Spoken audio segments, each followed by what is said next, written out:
Reese, thanks so much. We are finally ready to kick off this college football playoff quarterfinal round as we welcome you to the Verbo Fiesta Bowl here in Glendale. It's the 3 seed, the Boise State Broncos, taking on the 6 seed, the Nittany Lions of Penn State.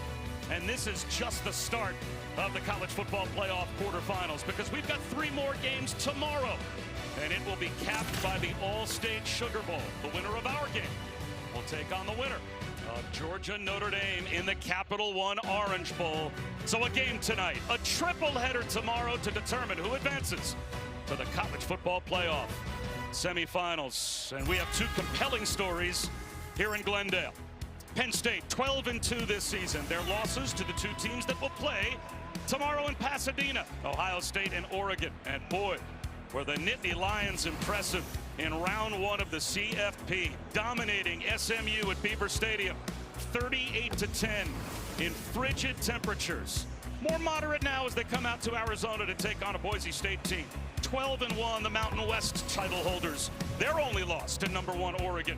And they are led by Ashton Jeanty, the Heisman Trophy runner-up, 2,497 yards this season. So excited to watch him in this spotlight as we welcome you to the Ram Trucks kickoff. Bob Wischusen, proud to be here with Louis Riddick. We'll be joined by Chris Budden and Tom Luginbill in just a moment. This game, this matchup, really sums up what this new 12-team playoff is so special and really is all about. It absolutely is. It's trying to get the best teams in college football to go ahead and bang heads and decide it on the football field. And with these 2 teams, they are kind of mirror images of one another. They both want to win the same way. They want to win the line of scrimmage. They want to run the football. They want to take play-action pass shots over the top. On defense, they want to stop the run. They want to get after the passer, and they want to win the turnover battle. In this kind of game, something's got to give, because they're not going to change their identity tonight, folks. This game is going to be won between the numbers. It's going to be old-fashioned, run the football type of football game. And we'll see. Let the best team win. We've got great running backs in this game, but there are other crucially important players as we look at the Ram Truck spotlight. We begin with the Mackey Award winner, Tyler Warren, best tight end in America. He can do it all. That's why he is the Mackey Award winner. First and foremost, he controls the middle of the field with his high point catch ability. That's sick right there. He is a matchup problem for every safety and every linebacker in the country. But this is what I love the most, what you're about to see here now. This is uncommon when you're talking about tight ends. You take someone and you drive them 20 yards off the ball and throw them off the field. That's not the kind of thing you see in today's football very often. Tyler Warren makes it a habit. With Abdul Carter, he made the move from linebacker, stack backer. He wanted to play on the line of scrimmage and rush the passer. He's got power that he can convert to speed, as you just saw, but this is his bread and butter. Get off the snap, turn the corner, and close out series, close out games. He is a franchise caliber defensive end, and they're going to need him to be that tonight. And here comes Tyler Warren and Abdul Carter and the rest of the Nittany Lions.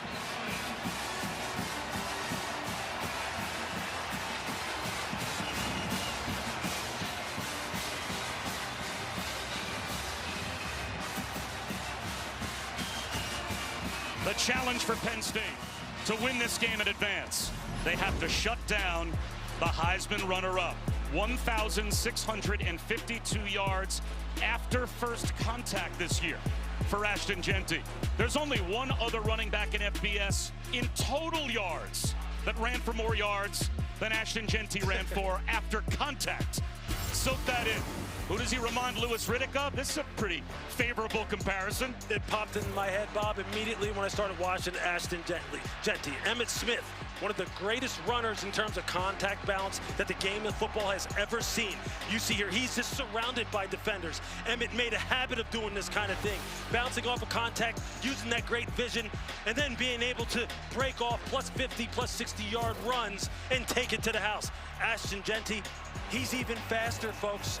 This guy is absolutely an absolute freak show. Look at the number of defenders he makes his way through, and then hitting 22 miles per hour plus on the GPS.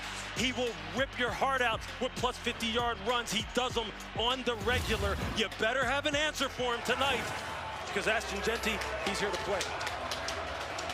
Bronco fans have invaded Glendale. They are everywhere, and they have poured in to watch their Mountain West Conference champions tonight try and advance to the semifinals of the college football playoff. And Ashton Jeanty helps lead the Broncos on the field.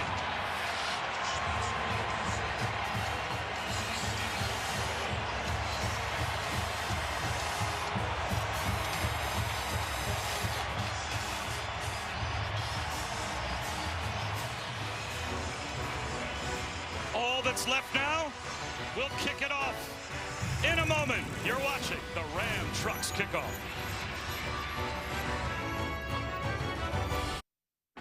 You're watching a special presentation of ESPN, home of the College Football Playoff National Championship game, presented by AT&T.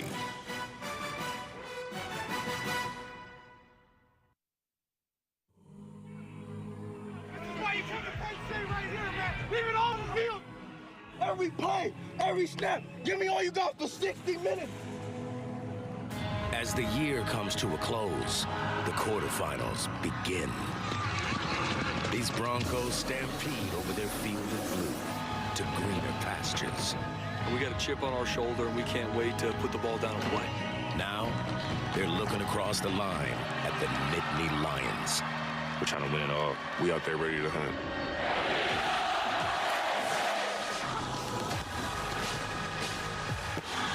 Touchdown, Penn State!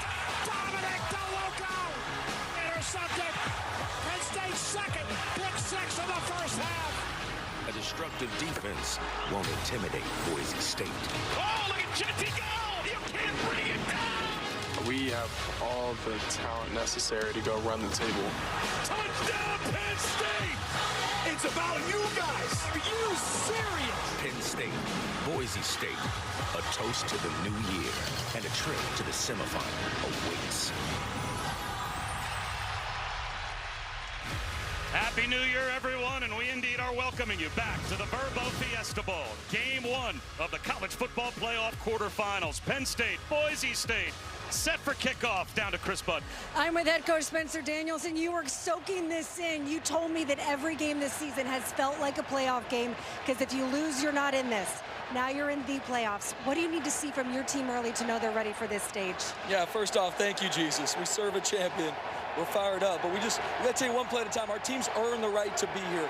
One day at a time, earn the right. We got to go cut it loose. It's one play at a time. We're going to play 150 snaps. Told them we need your best, and it's going to be enough. I appreciate it. Good luck tonight. Thank you. Boise State has had 3 weeks to prepare for this, and Ashton Jeanty said that rest was huge after carrying the ball for 344 times.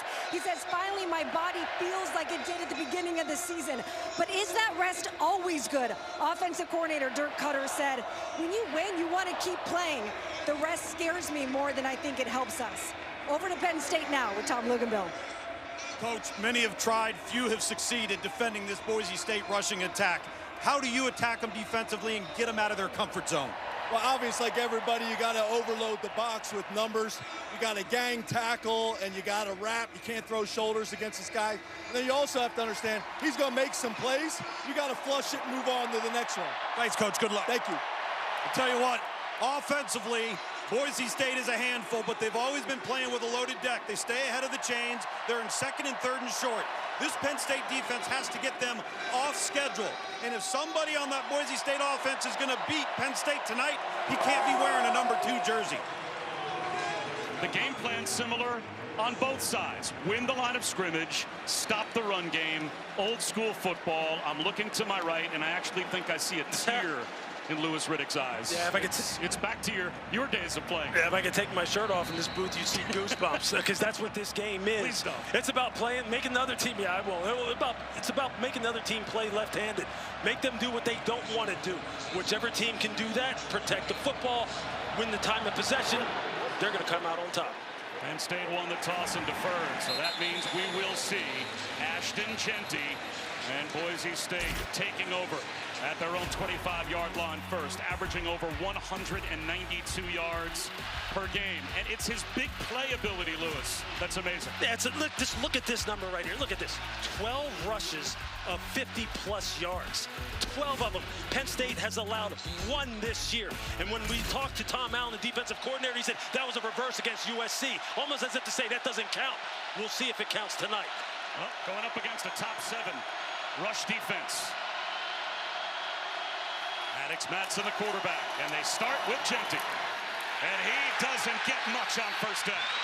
A statement opening down for the defensive front for Penn State.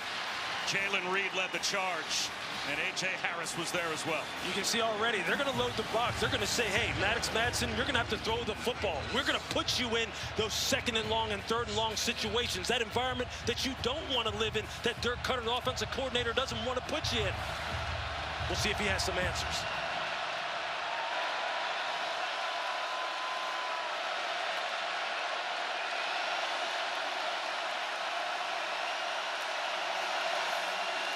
Madsen wide open. Prince strong. First down. So when the run game gets shut down, they turn to Maddox Madsen. And the passing game picks up their first down. And Lewis, he was really calm and composed in the championship game in the Mountain West against UNLV. And you see right there, why is he calm and composed? Because he knows where to go with the football. He's not going to hold on to the ball. He's going to get out of his hands quick. They'll feature the short to intermediate passing game. They have good size at wide receiver. And if Penn State plays off zone coverage like you just saw there, these wide receivers will catch and run. Great competitors. Another try for Genty. He gets a push for 3. Ron Thomas made the stop for Penn State. Again, you see how these linebackers are coming downhill quickly. They want to get Ashton Genty before he gets started. Tony Rojas, Kobe King, Dominic DeLuca. Those are going to be the guys in the back end. Jalen Reed. They want to get him before he gets started. That opens them up to play action pass. We'll see when Dirk Cutter actually dials it up and if Penn State is on top of it. And you'll see Abdul Carter now comes to the near side. They'll move him around a lot in this game on that defensive line. Madsen, well protected. Up the seam, connects. Matt Lauder, tight end, first down. All the way down to the Penn State 36. A gain of 24. You're going to see Lauder right here, just released down the seam. You can't give these guys free releases. They will hit the big plays down the field and take shots. Tempo. Madsen up the middle. And he grinds out about 2 yards as Jalen Reed made the stop. The pocket collapsed quickly as Boise State. They're going to mix tempo, and they tried to catch Penn State there. We talked to Dirk Cutter about that yesterday. I said, hey, look, they had some issues with tempo in the Big Ten championship against Oregon as far as getting set, making sure the communication was clear in the back end, and making sure they had their feet in the ground. Could you use some tempo? He just kind of looked and he said, we'll consider everything. There it is.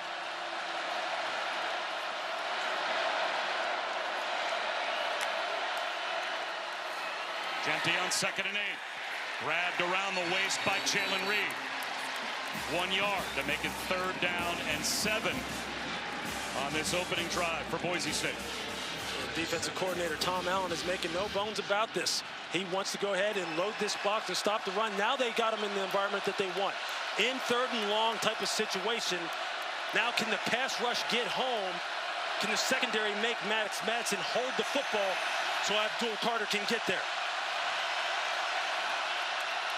Plenty of time on the play clock. Madsen, swing pass, Genty. Cuts outfield. Breaking tackles. Drives his way inside the 30, but at least a couple of yards short of the first down. The first decision to make for either coach. And both of these schools regularly have gone for it on 4th down with success. But it looks like Spencer Danielson wants to take points right now to open up the first quarter. You can see this Penn State defense just flying to the football. There is strength in numbers. Ashton Genty very rarely going to go down on the first one, on the first tackle attempt. 45 yards out. Jonah Dalmas, well left. May have been deflected. So the Broncos come away empty on their opening drive. You can see just a middle block attempt, just trying to get push up the middle. Pulls the ball left. If you're Penn State defense right now, you're going, that's the way to start, boys. Let's get on the field now and put some points on the board. Just like last night. Yeah, that's how I get by. Boise State comes up empty. Missed field goal on their opening possession. Early first quarter of the Verbo Fiesta Bowl. The first chance to look at the Penn State offense. And Nicholas Singleton to the left of Drew Aller in the shotgun. And they start on the ground with a cutback run. Only a yard or two there for Nick Singleton. Let's take a look at smarter decisions brought to you by NerdWallet and Drew Aller. He might not be the biggest big play quarterback, Lewis, but he does make a lot of good decisions. He sure does. And Bob, it's his field vision that has really improved. You see it there, the 68.5 completion percentage, which is almost top 10 in FBS. This guy can navigate the pocket, keep his eyes down the field, and then you'll see him dump it off to a check down, and you'll go, how did he even see that? It's because he has total command of this offense from a passing game perspective. Here comes a blitz, and there's the underneath throw. Luke Reynolds, the freshman tight end, swings to the near side. Jeremiah Irby brings him down, gain of 6. So a third down and short forced by Boise State. You see here in this controlled environment, unlike last week in Happy Valley when it was freezing temperatures, they really couldn't get the passing game going. Drew Aller just looks comfortable. Nice easy completion out in the flat. Now you got third and short. Now they got the run game at their disposal and the pass game. They got a little bit more options. Singleton and Katron Allen flanking Aller. They run to the near side. Allen breaks it to the sideline and a first down. Ty Benefield made the stop at the 45, but an easy third down pickup for the Nittany Lions. They had numbers immediately on the perimeter. You had Tyler Warren leading the way out on the edge. Nicholas Singleton getting the lead block as well, getting the hat on a hat, and then you just got the big boy Katron Allen just turning the ball upfield for a first down. Allen and Singleton combined for nearly 2,000 yards during the regular season. They keep it on the ground. Right up the middle goes Singleton. And he's got about 8 more. Lassoed down on Marco Notriani. And you see that Penn State offensive line starting to impose its will as they start to go hurry up a little bit more tempo. They showed this last week against SMU. It netted them some real good production. A dive for Singleton for a fresh set of downs. Just running behind this big offensive line on the right side. Sal Wormley, the right guard, 6'3", 335. Nolan Rucci, 6'8", 317. Getting good movement at the point of attack. Again, this is good on good. This is who Penn State is. Boise prides themselves on being able to stop the run, get you in third and long situations where they can unleash their pass rush. One of the best pass rushes in college football, but you got to earn the right to rush the passer. So far, Penn State controlling the ball on the ground. Now it's Katron Allen. He's down the sideline with a cutback.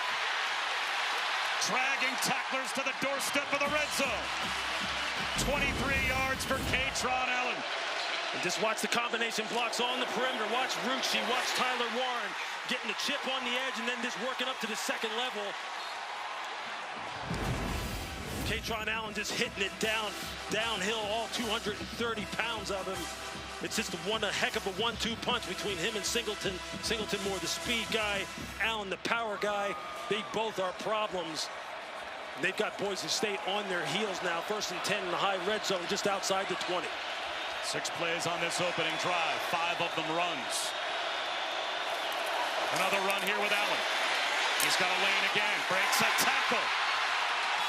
Close to another Penn State first down. I think he's got it. They say without measurement, first down Penn State. And this time they just go over to the left side and they say, hey, Drew Shelton, you get your turn. Tyler Warren, I'll be outside. I'm just going to take the support defender and just go. They go with quick tempo. And throwing it away is Aller. They tried to catch Boise State. They were ready for it. And Aller living to fight another day. So it's 2nd down and 10 from the 11. I love the wrinkles that both offensive coordinators are showing. Going tempo here early in the game. Trying to keep the defenses on their heels. Trying to keep them guessing.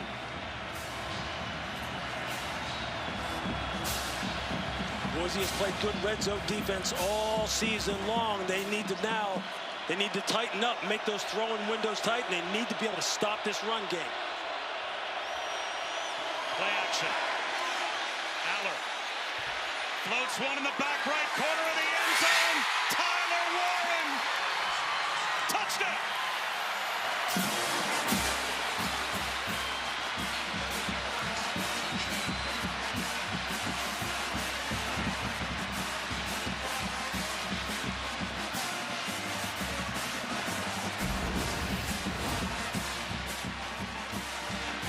see.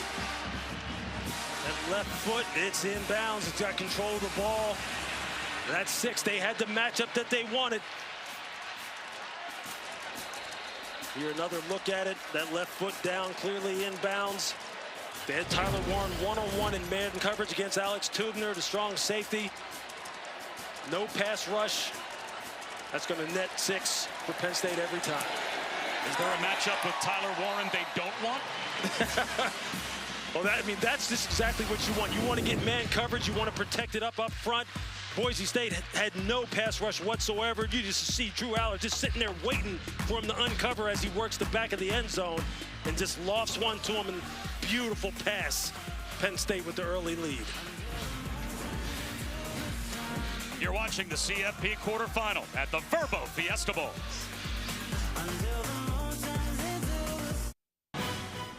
The CFP quarterfinal at the Verbo Fiesta Bowl is brought to you by Verbo, Private Vacation Rentals, Capital One, What's in Your Wallet, and Allstate. You're in good hands.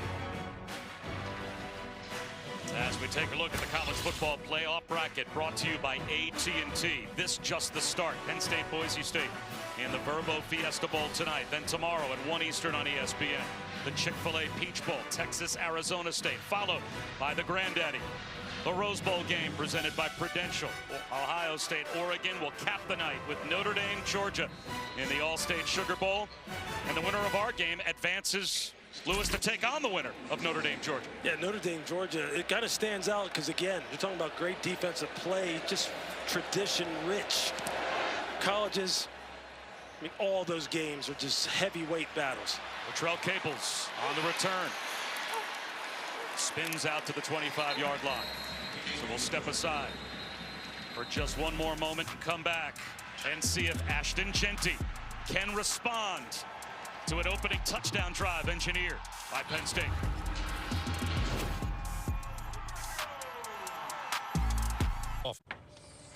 Big ideas have small beginnings. They seek answers in unexpected places, sparking solutions from person to person, expanding their reach, growing stronger with each new perspective, coming together to impact the world.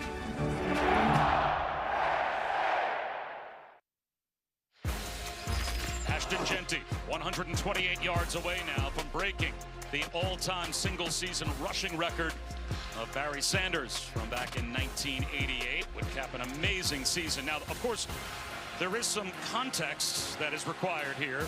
The NCAA does not count the 222 yards that Barry Sanders had in the bowl game that year. They didn't start adding up the bowl yardage until 2002. And here's Jeanty getting thrown down behind the line of scrimmage by denied Dennis Sutton. But what kind of a guy is Barry Sanders, Lewis? He's this kind of a guy. He is still rooting on social media for Ashton Jeanty to break his record. Yeah, that's what records are. They're meant to be broken. And Barry Sanders, look, he's dialed into this football game. You just wonder, look, it's like a boxing mentality with Boise State. It's body blow, body blow, body blow. You'll stop him, you'll stop him, you'll stop him. You make one mistake, you get out of your gap one time, and this young man is to the house. So far, so good for Penn State. See if they can keep it up. Johnson to throw. Flag down. He races to the sideline, but it looks like Abdul Carter may have drawn a holding call. That's an incomplete pass, so a decision here for James Franklin. Do you take the down or do you take the penalty? They're walking him back. Abdul Carter, we talked about him in the open.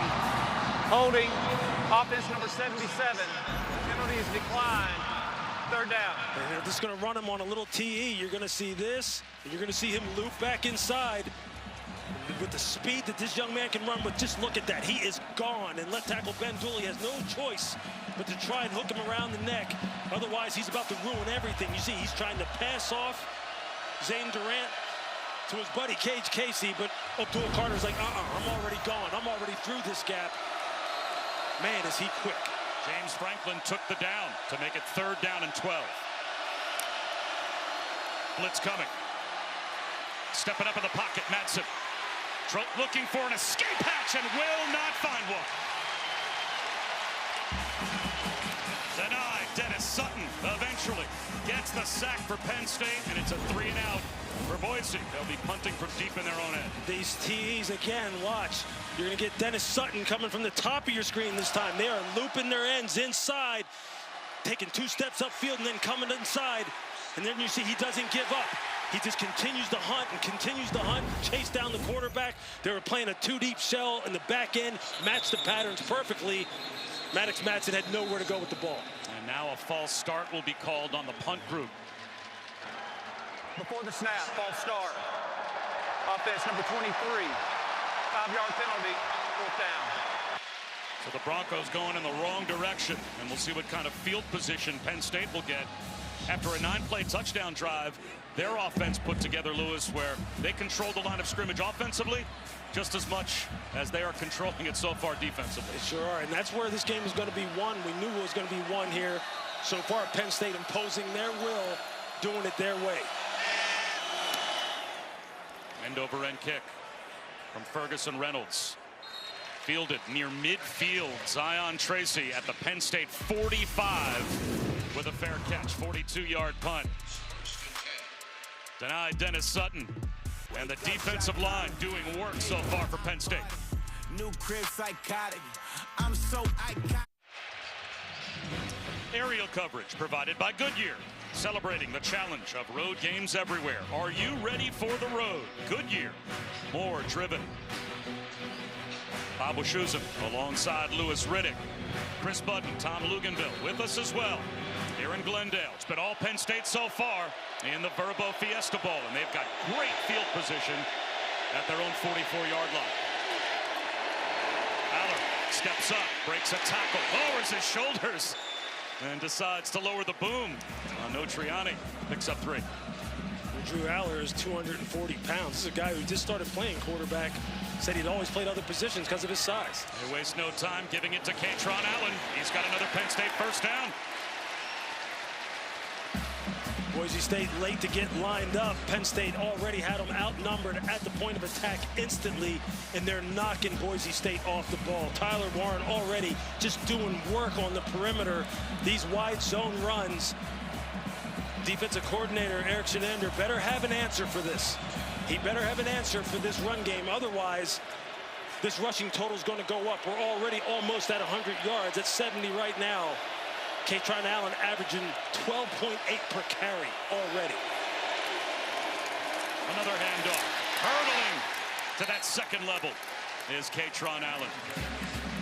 He's got 6 yards on first down. What would be your answer? Is it different personnel? Are you just deploying your troops differently if you're Boise State? No, they have already got 8-man boxes already. They're just right now just getting beat at the point of attack. 4-man rush. Aller. He's going to take a shot. Amari Evans, right down the chimney. Touchdown.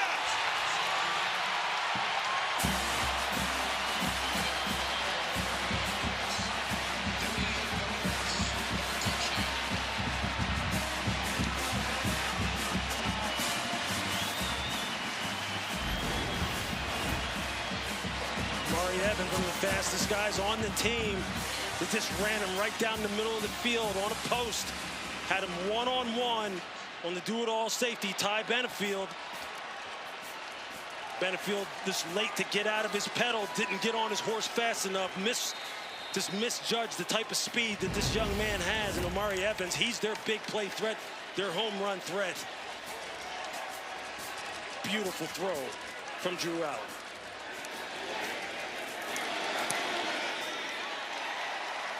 Well, James Franklin told us yesterday, Amari Evans, he has a superpower, and that is it. He can run by everybody, and we have to throw one over the top of their defense. They just did. You're going to see him right here against the safety Ty Benefield, and he's just going to run. Now, I want you to take a look at Benefield, and look how he's kind of skating in his pedal. He's 10 yards off the ball, but you got to get out of there. He is not going to break that route off. You're sitting in outside leverage. You don't have any help to the post. You got to know who your opponent is. Amari Evans will flat out run by you. You better get turned right now and get running, because Drew Aller's just going to lay it up with the perfect touch pass. You can't throw it any better than that. you might as well just walk up and hand it to him. He threw it so well. Drew Aller's development from last year in the Peach Bowl, saw him down there in Atlanta, to now has been absolutely amazing. And just look at him. He's not only better from a physical perspective, you can see it now. He believes he's better. He believes he can make any throw. He believes he has control of this offense. Boy, Penn State has come out hot.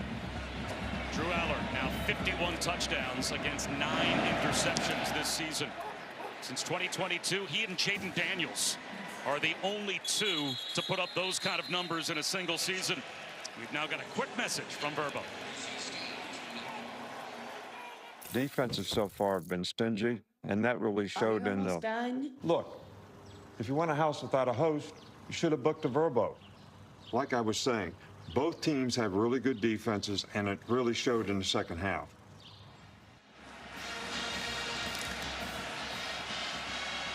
Well, this feels like a must-drive now for Boise State to try and take some type of a hold back of this game down 14-0.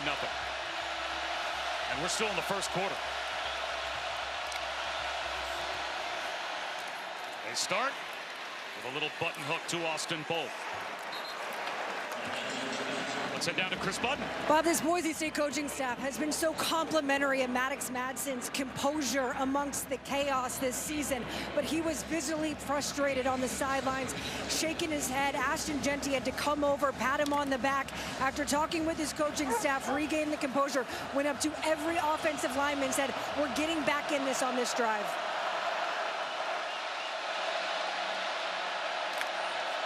Low snap. Jeanty finds a crease. There's the first impact play for Ashton Jeanty. 12 yards and a first down. You see Ashton Jeanty, they came with a little blitz off the edge. Safety Jalen Reed. Jeanty just finds a crease in that B gap, and he's off to the races. Like I said, you make one mistake as far as your run fits, this guy will make you pay. He can flip this game in a hurry. Penn State has done a great job so far of winning the point of attack. Game is far from over. Ashton Jeanty will make sure of that. Tyler Crow joins him in the backfield on first down. Jeanty again. Tries to get to the outside. The contact balance. That's what we heard over and over again. Did he lose the football? Did Jeanty lose the football on the sideline? He did. Penn State just took it away. Zakeem Wheatley ended up with the football. And before going out of bounds or going down, Jeanty coughed it up. A fumble covered by the defense before going out of bounds. First down, Penn State. A killer giveaway for Boise State. You're going to see right at the end of this play, Kobe King gets his hands on the ball. And that's just great awareness on the part of Zakeem Wheatley to keep his feet in bounds to secure possession of the ball. Look at the left arm of Kobe King come in and punch at that ball. Zakeem Wheatley looking like a wide receiver, getting both feet in bounds as if he's playing in the NFL. Just an excellent, excellent play by the linebacker Kobe King. And a critical mistake as far as ball security is concerned by Ashton Jeanty. So with a 2-touchdown lead, Penn State goes to work from midfield again. Boise State's defense they have to bow up now. They have to get a stop. Penn State's been doing whatever they want. They have to give their offense some more cracks at it out here on the field. They've got to get a stop here. This is critical for them. Play action for Aller. Over the middle. First down catch is made. Harris and Trey Wallace in front of Devon Banks. Big play. Andy Colton-Necky, the offensive coordinator, says, get up on the line. Don't let him even think. Don't even let him talk about it. We're going to come right back at him again. Losing the football is Aller. At the mesh point, he coughed it up, and Shea Oladipo takes it back for Boise State. Bob, that's what they needed. They needed to come up with something to give their offense more possessions and a chance to get in rhythm. You see Drew Aller just trying to pull the ball. It looks like maybe Singleton thought he was going to hand it to him. You can see him here just reading end man on the line of scrimmage. Looks like he wants to pull it. Singleton doesn't let it go. And those are the kind of ball handling mistakes that can be advantageous to a defense and to a team right now that needs a spark. They need more chances. They need number 2 to break one. Huge break for Boise State. Will they take advantage? Madsen outside. Matt Wagner turns it upfield. He's normally more thought of as a blocking tight end. That's only his 9th catch of the season, but it's good for 14 yards and a first down. That's a nice route. Just a little Y stick from a flex position. A quick out, go about 5 yards and just break it out. Madsen puts it right on him. He's able to run away from the linebacker, Dominic DeLuca. Nice execution.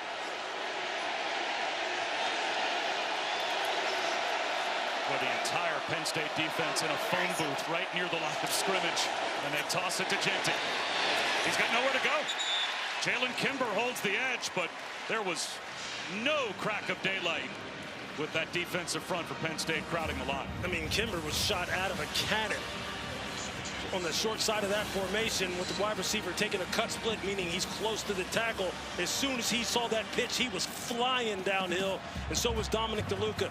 Play action pass, move the quarterback, move the pocket. These secondary players are biting hard on anything that looks like run action. They have to take a shot over the top. 2nd and 12, they'll run it with Genty. He gets a yard. And now Dennis Sutton, supported by Jalen Kimber again. 3rd down and 11 coming up for Boise State. They just are winning at the point of attack here against the run. As you can see, 28 Zane Durant denied Dennis Sutton. And he's a mountain of a man, 6'5", 272. When you see him down the field in person, he's the prototype. He's the prototype 4-3 defensive end. And now they're just shuttling in that defensive line depth. Amin Vanover, 15 in the game. Smith Gilbert, 92 in the game. Just keeping them fresh here in this 3rd down. And Boise State's going to let the first quarter clock expire and take a deep breath before 3rd down and 11 to begin the 2nd quarter. All Penn State in the 1st quarter. A touchdown pass to Tyler Warren. A deep shot from Drew Aller to Amari Evans. And it's a 2-score Penn State lead.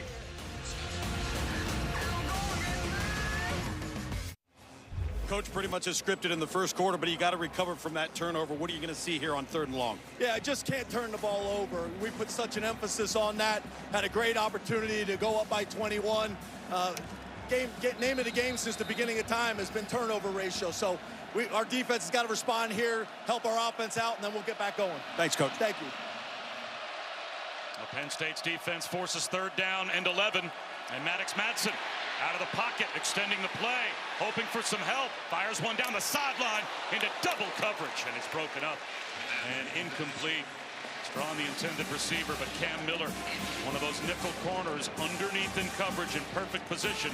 So now it's a midfield punt coming. This Penn State pass rush. Amin Vanover, typically a defensive end, they move him inside. He hits a quick spin move and flushes Madsen outside the pocket. I mean, Vanover goes 6'4", 258, 260. Him and Abdul Carter playing on a different level right now and just making life miserable in these obvious passing situations. And over end punt, Zion Tracy, fair catch at the 10-yard line. So that is a change of field position that's certainly going to help out Boise State. And fans, don't forget, you can check out the Verbo Skycast over on ESPNU or the ESPN app for a no-host viewing experience. Some of my really supportive Twitter followers might enjoy that feed. Again, Boise has to come up with some plays. They have to stop giving up the big plays. They were 118th in the country in passes of +20 allowed this season. They have got to get this fixed and get a lid on it somehow. Aller, quarterback run for a yard. Max Stiege grew up in Germany and ended up playing high school level football for a club team, the Cologne Cardinals, or Cologne Crocodiles, pardon me, and eventually Boise State had a camp, saw him, were impressed, brought him over, and now he's a go-to defensive end. Now they got him in 2nd and long. Can they take advantage of this type of situation? The passing situation, can they get some heat on Drew Aller? Play action. They set the screen up. Breaking a tackle is Tyler Warren with a stiff arm. Close to a first down. Steege eventually brought him down about a yard short. It'll be 3rd down and 1. Tyler Warren just runs through the tackle of safety Shea Oladipo like he's not even there. I mean, that's be a play that's dead in the water, and he just makes it on his own because of how good he is after the catch. It makes it a 3rd and manageable situation. And actually said Warren was down at the 17-yard line, so 3rd down and 3. Warren motions under center. He'll pitch it back to Aller. They want the throwback screen. No one home. They run a trick play, and Warren got caught up in the wash, and Aller couldn't find him.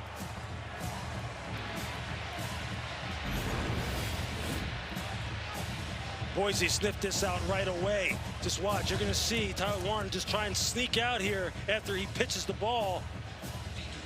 But they're all over it. Linebacker Andrew Simpson was calling it out pre-snap, and they were prepared.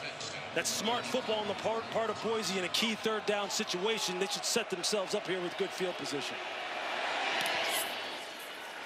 Good punt.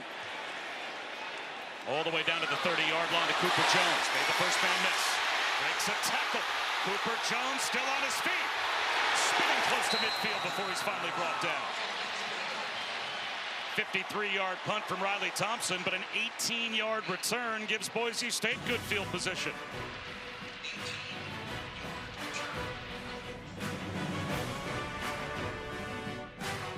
What would you do if you couldn't fail? Would you see every setback as a catalyst to keep going? This is the innovator's mindset, because innovation demands daring. It's finding thousands of ways that don't work, and the one that changes everything. Because we know changing the world doesn't happen by chance. It comes out of the blue. Want the latest on today's games? Just tell Siri, show me the college football scores. Nothing in the run game so far for Ashton Jeanty and Boise State. They've got the ball, though, at midfield. So, Lewis, philosophical change potentially for Boise. Are they going to start throwing the ball on 1st and 2nd down? Yeah, I think they'll change it up some. I think Dirk Cutter knows he can't fall into some tendencies that defensive coordinator Tom Allen can just lock in on. You know they're going to try and get this team behind the sticks, right? They want them to play in 2nd and 3rd long. Maybe take some chances here down the field. Here they put him in the gun. This isn't a good play-action alignment, but nevertheless, they could be thrown. Jeanty. That's a good run on 1st down. Kobe King brings him down after a gain of 6. You can see defensive coordinator Tom Allen just continuing to fire extra rushers at the line of scrimmage. Again, that time, Jalen Reed, who we've seen, the strong safety, #1, just coming off the wide side of the field, off the slot, trying to put pressure on this offense again and again and again. A rollout for Madsen. There's Jeanty with speed to the sideline. Inside the 30-yard line of Penn State before he's bumped out.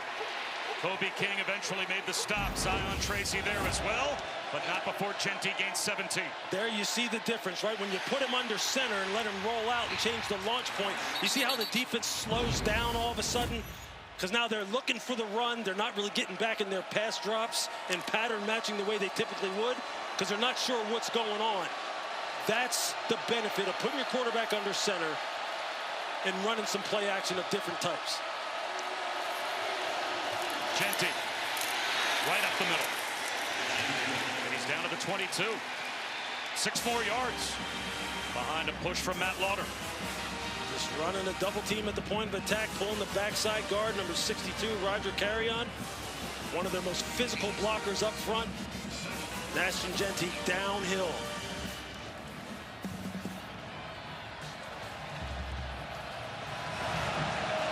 First play of this drive, they spread Penn State out with 3 receivers on the field and gave it to Jeanty out of the shotgun set.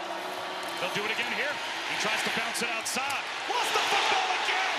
It's on the deck, and it's gotten back by Boise State. Roger Carrion starting guard pounced on it to keep the drive alive. It looked like Ashton just dropped the ball. I couldn't tell if someone actually hit it. Yeah, it just comes out of his arms as you see the defensive end, Amin Vanover, coming in pursuit, trying to punch at that ball. Oh, he does get his hand on it. That left hand gets it. You couldn't see it from the angle we saw previously. Vanover's been all over the field. This defensive line has been flying. Ashton's got to be more secure with this ball. And Genty not out there for 3rd down and 1. Instead, they'll hand it straight ahead on a dive for a first down to Chambreeze Dubar.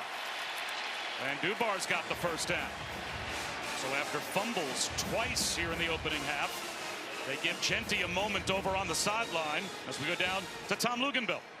Yeah, guys, Abdul Carter 2 plays ago went off the field holding his left arm. Hasn't come back on. They've made a couple of substitutions the last 2 plays. Something to key in the front 7 for Penn State. And no doubt, one of the best, if not the best, defensive linemen in the country. They've been moving them all over the place in this game. You see them on the defensive line. You see them off the ball in a stacked position. A toss to Dubar. Does well to catch it, but goes down immediately. Oh, the speed of Amin Vanover as he immediately dragged down Dubar for a loss of 4. We've seen Vanover make plays a couple different times in this ball game already. Just look at the athleticism here. Just saw playing this and just skating along the line of scrimmage, able to play 2 offensive players at once. You see right there, you see that reach and that change of direction. Vanover, just a heck of an athlete at 6'4", 260 plus. Now they go empty. 2nd down and 14. Penn State blitzes. A little turnaround route, making a gain inside the 10 as Matt Lauder down to about the 7, close to a first down. Just finding the soft spot in the zone. Penn State just playing a little zone coverage. Lauder just kind of checks up over the middle and then gets the ball north and south quickly. All these wide receivers, they're not going to wow you with their physical ability, but they're run after the catch, Bob. Great competitors, all of them gritty. All of them have a story of overcoming some kind of adversity. Now they're knocking on the door. Key 3rd down right here. And Genty back in. Instead, it's a handoff right up the gut. Tyler Crow gets a push. Touchdown. A Boise State answer.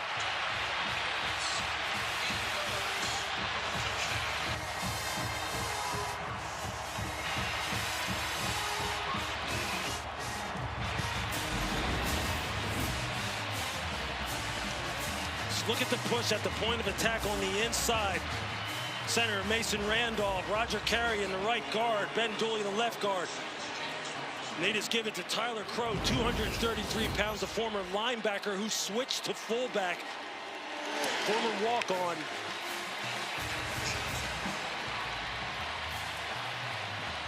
Some belief over on that Boise State sideline. An 8-play touchdown drive. If they said that they would put their offensive line and their lines of scrimmage up against anyone, you see them, they just get a triple team at the point of attack. Tyler Crow using all 233 pounds with some help from his buddies.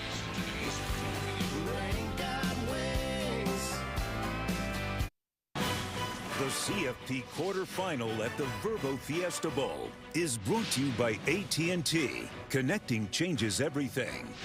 Taco Bell. And Gatorade. It fuels the best because it is the best. Who could forget the 1987 Fiesta Bowl? Penn State wins the national championship. 5 interceptions of Vinny Testaverde. And they beat Miami 14-10. Now they're in a tussle with Boise State in the Verbo Fiesta Bowl. The winner advances to the Capital One Orange Bowl Thursday, January 9th against either Notre Dame or Georgia. And we'll kick off the day tomorrow. 3 games, a triple header in the college football playoff quarterfinal round. Aaron Scheib will kick it off and keep our eyes on Abdul Carter. You can see on the bike over on the Penn State sideline. Through the back of the end zone for a touchback as we now have our Chick-fil-A moves on the field. Boise State averted disaster. Ashton Genty getting the ball knocked out by Amin Vanover. They're on the spot to go ahead and make sure they jumped on the ball, and then just some quick passing. Getting the ball just right up the middle of the field. running the ball with authority. Tyler Crow finishes it off, trying to fire up his guys on the sideline. They were in danger of going down 3 scores in this ball game. Now they've cut it to 7. Game on. Penn State back to their bread and butter. That's Katron Allen. 3 yards as he took Sheldon Newton, 320 pounds of him, for a bit of a piggyback ride. Interior defenders for Boise: Sheldon Newton, Herbert Gums 98, Braxton Feely 90. They have to start making some plays. They make one here. No daylight for Allen. Michael Callahan came through first, a loss of 2. So now, after the Boise State touchdown, their defense comes out, forces 3rd down and 9. What's the way to disrupt the wide zone? You got to get penetration. You've got to get into the backfield. Michael Callahan does it there now. A key 3rd down. Now can the secondary play some tight man coverage? I think you got Newton down on the field. You do. So an injury timeout as Sheldon Newton is shaken up. 14-7 Penn State, but 3rd down and long when we come back as we approach the midway point of the 2nd quarter.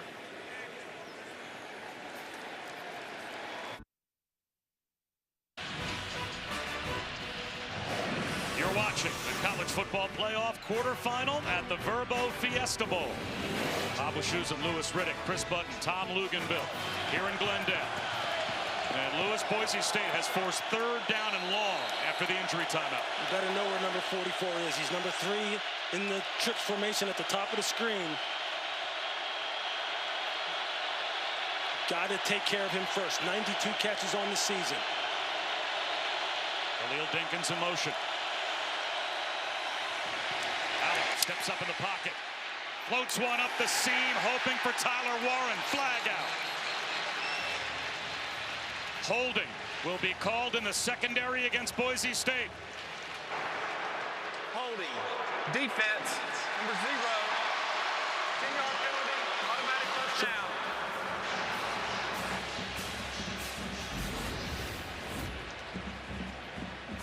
You're going to see Tyler Warren. He's going to be one-on-one against the safety, Ty Benefield. You're going to see Benefield. He's got to play him with inside leverage, and then he starts getting out leverage, loses his footing, and kind of grabs a hold of Warren because he knew that he was beat. Ty Benefield is someone that they really love at Boise. He's having a little bit of a rough go so far early in this game. He's got to make some plays. Now flags down. This will back Penn State up 5, it appears.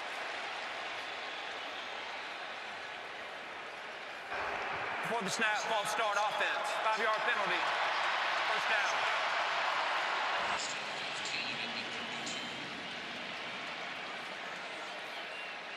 So midway through the 2nd quarter, Penn State's lead now 7. And it's 1st and 15. It's Singleton back in the game. He and Allen both in the backfield. Now Singleton will split out to the near side as a receiver and go in motion. Instead, it's Allen bouncing it to the sideline. Tripped up, stumbles. Oh, boy. Alexander Tubner, an ankle tackle.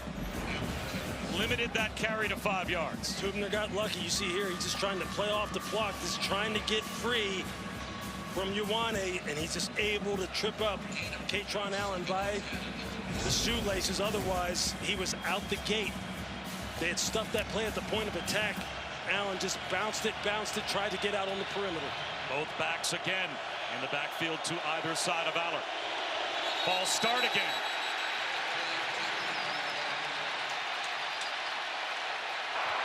Ball start. Offense number 72. 5-yard penalty. 2nd down.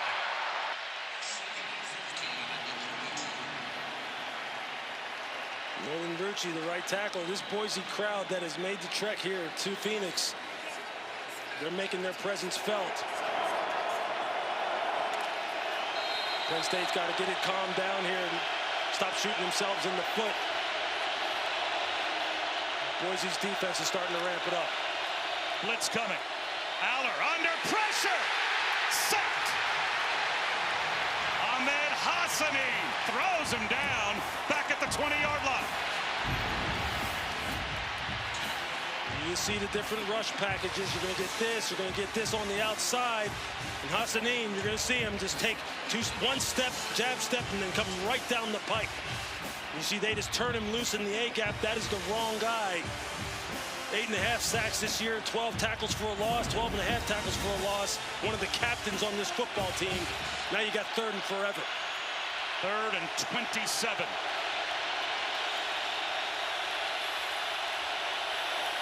Aller floats one to a crosser. Trey Wallace brought down in the open field by Amarion McCoy. And Penn State will have to kick it back to Boise State. That is a heck of an open field tackle, a heck of a series for Boise, for the Boise State defense. Penn State didn't help themselves with the penalties, but you can tell that this Boise State defense playing with a lot more confidence now.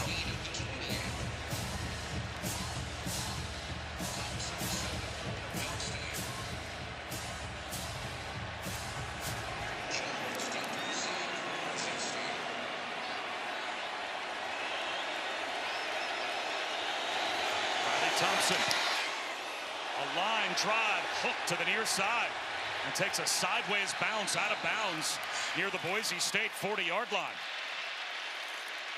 Looked like Louis Riddick off the 5th tee. It sure did. Ashton Jeanty, this is just not typically the kind of thing you have seen as far as his ball security has been concerned, the way he has put the ball on the ground. But he has had a rough go of it. Penn State has not given him any room to breathe. On more than one occasion, stacking the box, 7, 8 defenders, guys coming downhill quickly. Here, Vanover again, Amin Vanover, the defensive end, swatting at the ball, getting it out off of him twice so far in this game.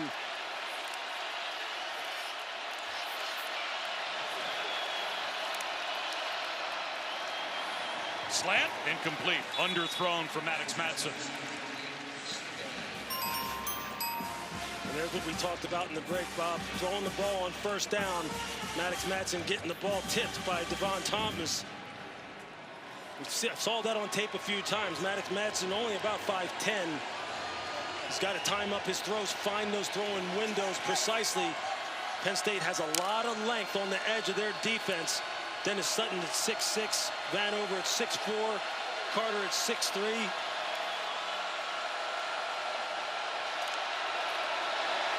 Jeanty, up the middle, 2 yards. It'll be 3rd down and 8. Isaiah Izzard drove back Ashton Jeanty, who has as many fumbles in the first half tonight as he had the whole season coming into tonight. I mean, it's just an amazing statistic. But obviously, the level of competition has ramped up, and Penn State is not having it. They have said, look, you're going to earn everything that you get. And if you want to hold on to the football, you better make sure you secure it. Here now it's 3rd down. We haven't heard so far tonight from Latrell Caples, number 3, in the slot at the top of your screen.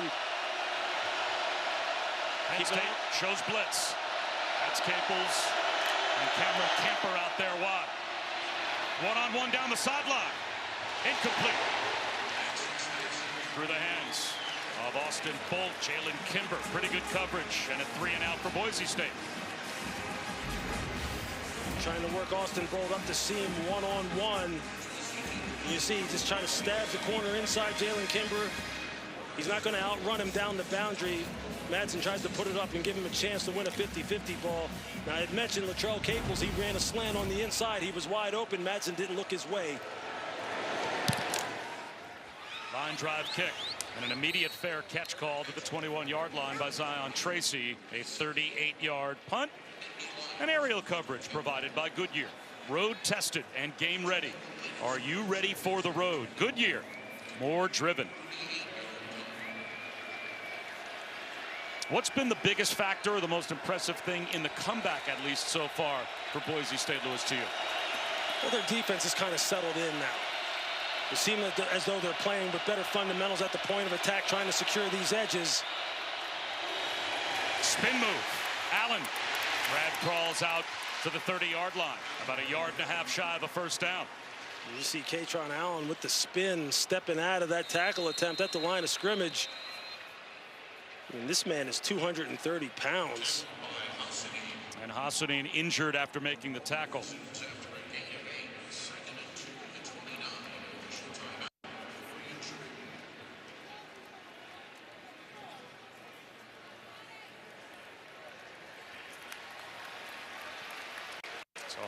trying to walk it off.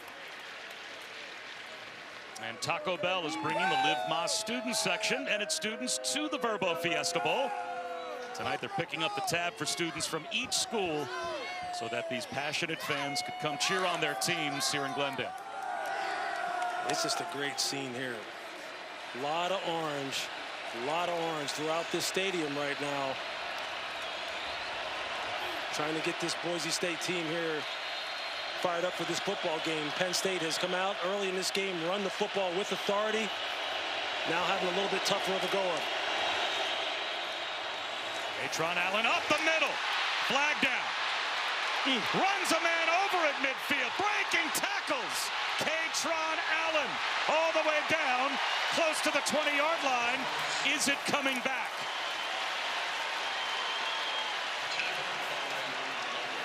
He dump trucked Zion Washington in the middle of that run. Did he ever? Holding. Offense number 77. 10-yard penalty from the spot of the foul. Second down. And the entire run for Catron Allen gets erased. They're going to get the right guard. Just watch him here as he works to the second level. You're going to see that left arm get outside and hook the linebacker, Andrew Simpson. And the referee threw it immediately. This Penn State offensive line been doing a great job at the point. In fact, you see the left arm around the back of the linebacker, Simpson. Referee standing right there. Simpson pleading to him to throw the flag. But man, Catron Allen, don't do these defenders like that. That's a big-time run. Big-time run. It's an SEC officiating crew, the same crew that worked the SEC championship game. Aller to the sideline. Luke Reynolds bullies his way for a first down.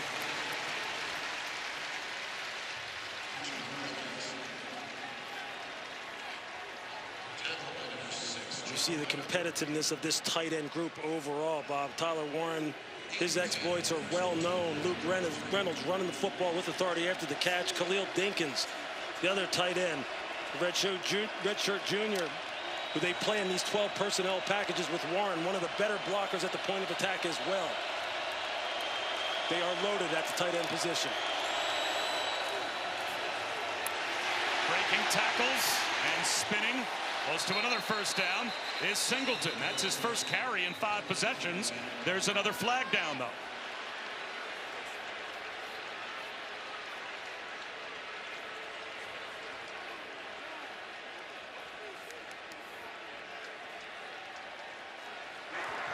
Personal foul. Face mask. Offense number 77. 15-yard penalty from the spot of the foul. First down. So that's another penalty on Sal Wormley.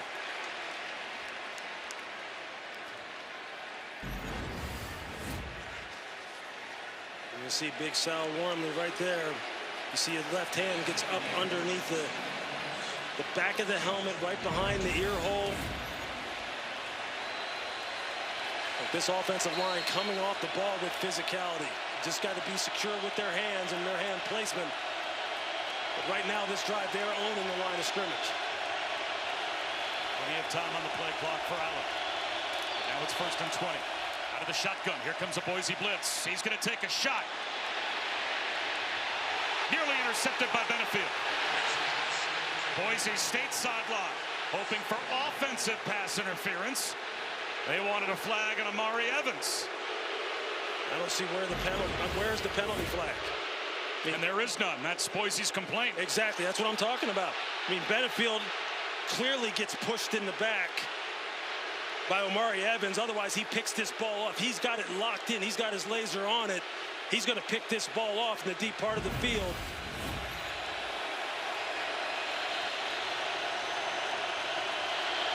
That should have been pass interference. Another blitz. Aller sets up Tyler Warren. And he makes it 3rd down and manageable. And this may take us down to the 2-minute timeout. Both teams have all 3 timeouts. So no reason for Penn State to snap the ball again before the 2-minute timeout. They will let the clock wind all the way down. It's the 2-minute timeout. And we will step aside. Great start to the Verbo Fiesta Bowl. We're coming right back.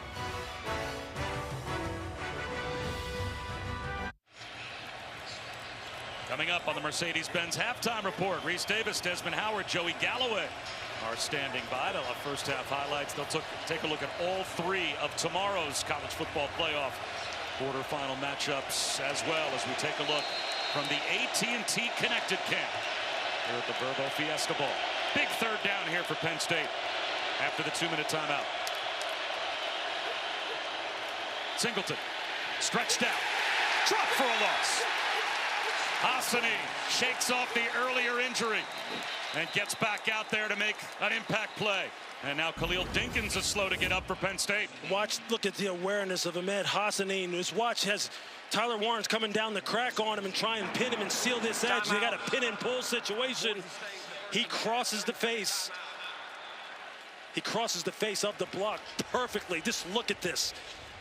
Gets his hands down, and now he's off to the races and gets a TFL. That is textbook defensive end play. 154, 154. And Boise State spends their first time out to save some time for their offense, as we are here at the Verbo Fiesta Bowl. Bob Wischusen with Lewis Riddick, Chris Budden and Tom Luganbill are with us as well. This game looked like it might completely get away in the first quarter from Boise State. Now they've got a chance before halftime to tie. Yeah, I mean, Penn State shot themselves in the foot, started turning the football over. Boise State got a couple stops and found their rhythm a little bit, running the football and making some plays. Now we've got a game here. Now they're going to get the ball back here after the 2-minute timeout. And we'll see if they can cash this in now and get some points here before the half. Riley Thompson, good spiraling kick. Cooper Jones lets it bounce. What a punt as it finds its way inside the front pylon for a touchback. Oh, that is about a foot away from burying Boise State inside their own 1-yard line. That is a heck of a punt. Now this, as you said, is still a football game. Very much so. A one-score game with 1:45 to go in the opening half. But at some point, if the run game doesn't show up for Ashton Jeanty, is there really a formula for Boise State to pull off this upset? Well, I mean, there's always a chance, right? Because right now here they are in a one-score game, but they need him to get going. But again, be patient with this young man. He will rip you if you're not sure, if you're not secure in your gaps. Well, they secure him here. And it does take a few arms to bring him down, though, as he is, what, squats well over 500 pounds. It's very difficult for the first guy to arrive and get him on the ground. No doubt. When you look at him in person, he is just rocked up from head to toe. But you can see Penn State, look, Tom Allen says, look, I know what I got to do here. 8-man boxes, you're going to get them all day. Flag thrown. False start. So this will probably cost Boise State 10 extra seconds as well, with 1:18 to go in the half.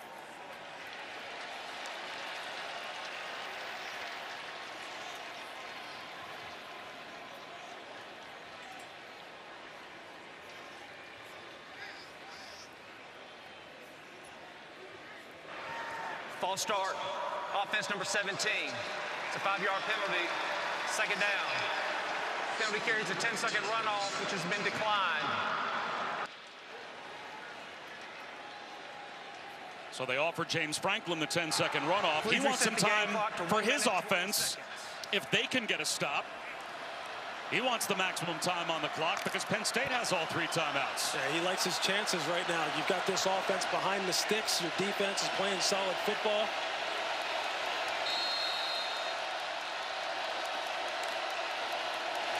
Madsen extending the play. Tucks it under.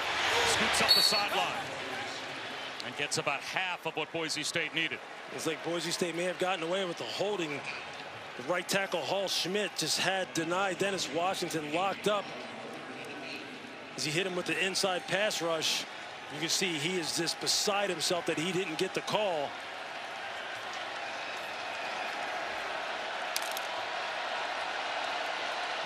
Third down and 8. Again, we still haven't heard from Latrell Caples, number 3. He's in the slot at the top of the screen. He's been running good routes. He's been getting some separation.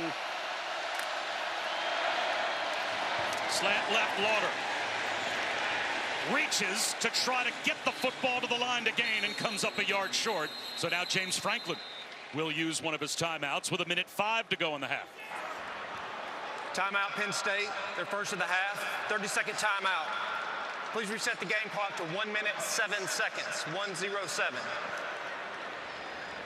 The College Football Playoff Foundation and ESPN continue to support teachers and coaches during the college football postseason.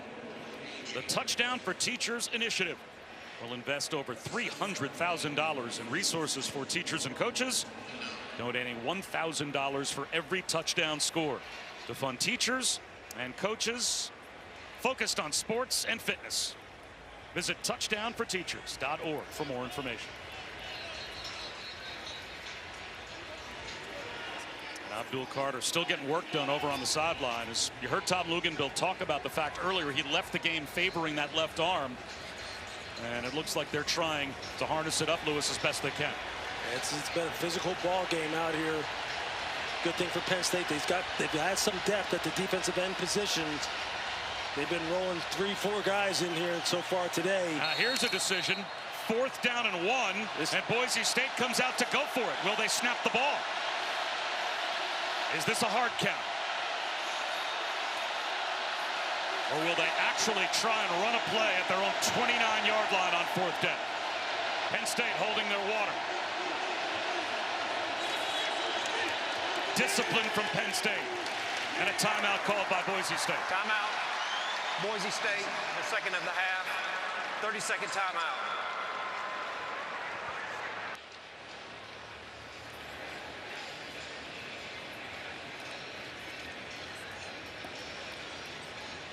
So Penn State about to get the football back, it appears, before halftime with a 14-7 lead. Lewis, they got off to a terrific start. Their first drive, a 9-play scoring drive, might have been their best so far. It sure was, and they had one-on-one coverage. Tyler Warren, they hit him in the back of the end zone, and then they just take the deep shot and just hit the speedster, the big playmaker, Amari Evans. And then here comes Boise, running the football with authority, short passing game. Tyler Crow caps it off. And now we've got a 1-score game here. Boise can try and flip this field, get this ball out of here with a punt in this 4th and short situation. And if you're Penn State and you're James Franklin, you're thinking, man, we had some opportunities to go ahead and stretch this lead to 2 scores, maybe even 3, before Boise got on the board.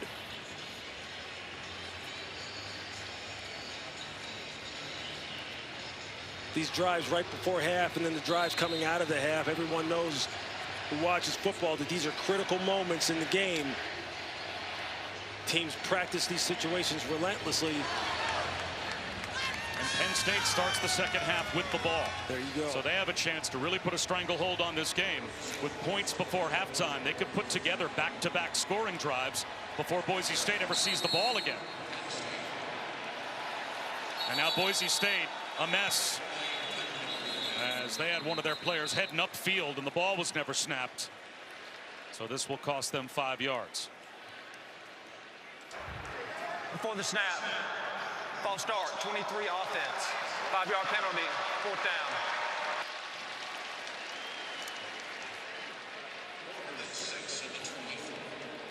Shea Oladipo looks like he's trying to time it up, and the ball just wasn't snapped. He tried to take off. He sure did.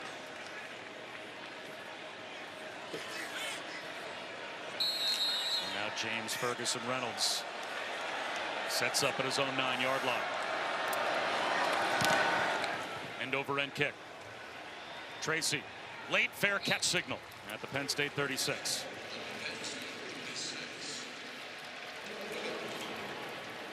Again, this is just game 1 of 4 in the college football playoff quarterfinals. The winner of Penn State Boise State here at the Verbo Fiesta Bowl advances to take on the winner of Notre Dame Georgia in the Capital One Orange Bowl, and of course Texas Arizona State kicks it off in the Peach Bowl tomorrow in Atlanta at 1 Eastern, followed by Ohio State Oregon.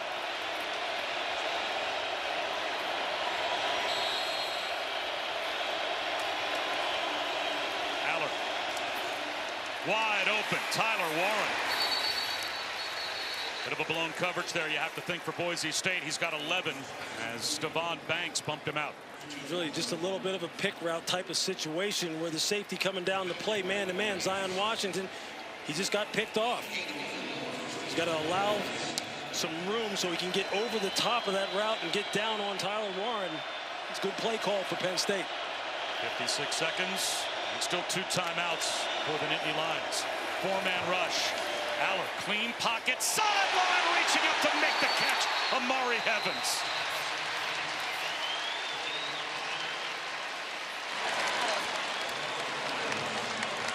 That's just a heck of a play by Amari Evans. I don't know what the corner Devon Banks was doing. He broke on the ball. I thought it was going to be an interception. I don't know if he couldn't find the ball, couldn't track it. Amari Evans just climbs the ladder and makes a spectacular catch.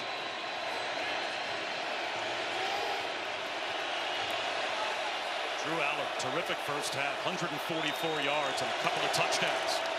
Under pressure here. He will go down. 2-yard sack.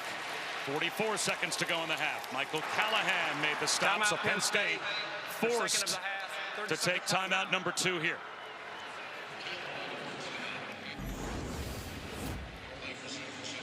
And you can just see there's going to be extra rushers that are coming.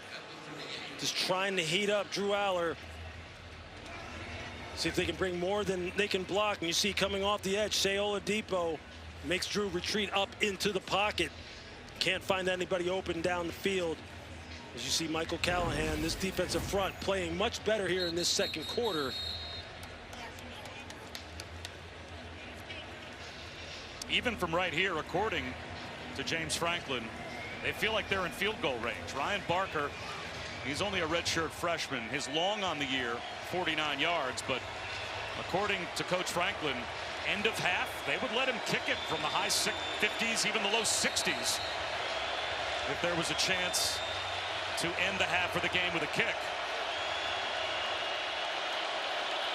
Certainly want to at least get him closer, if not find the end zone. Aller, he's going to take a shot again for Evans. Lost it just as he came to the ground. Devon Banks hung in there in coverage that time. It'll be 3rd down and 12. Amari Evans, they're just sending him deep again and again and again with that speed. And you see, it's just a foot race, and he's going to win that every time. And you can see the corner, Devon Banks struggling to keep up, trying to maintain contact with him. You see, he grabs him with his left hand.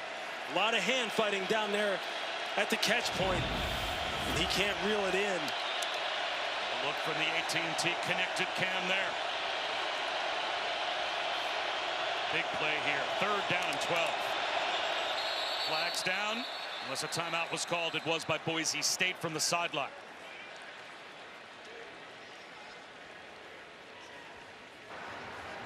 Timeout, Boise. Their 3rd and final of the half, 30-second timeout. You can see offensive coordinator Andy Koltonecki of Penn State. He knows that this Boise State secondary has had problems in the back end with preventing explosives, big shots down the field. And right now he is sending his speedster Amari Evans down the field looking for these big shots over and over again. As you see Dirk Cutter, the offensive coordinator for Boise State, probably discussing like what's going to be the plan when they come out here in the second half.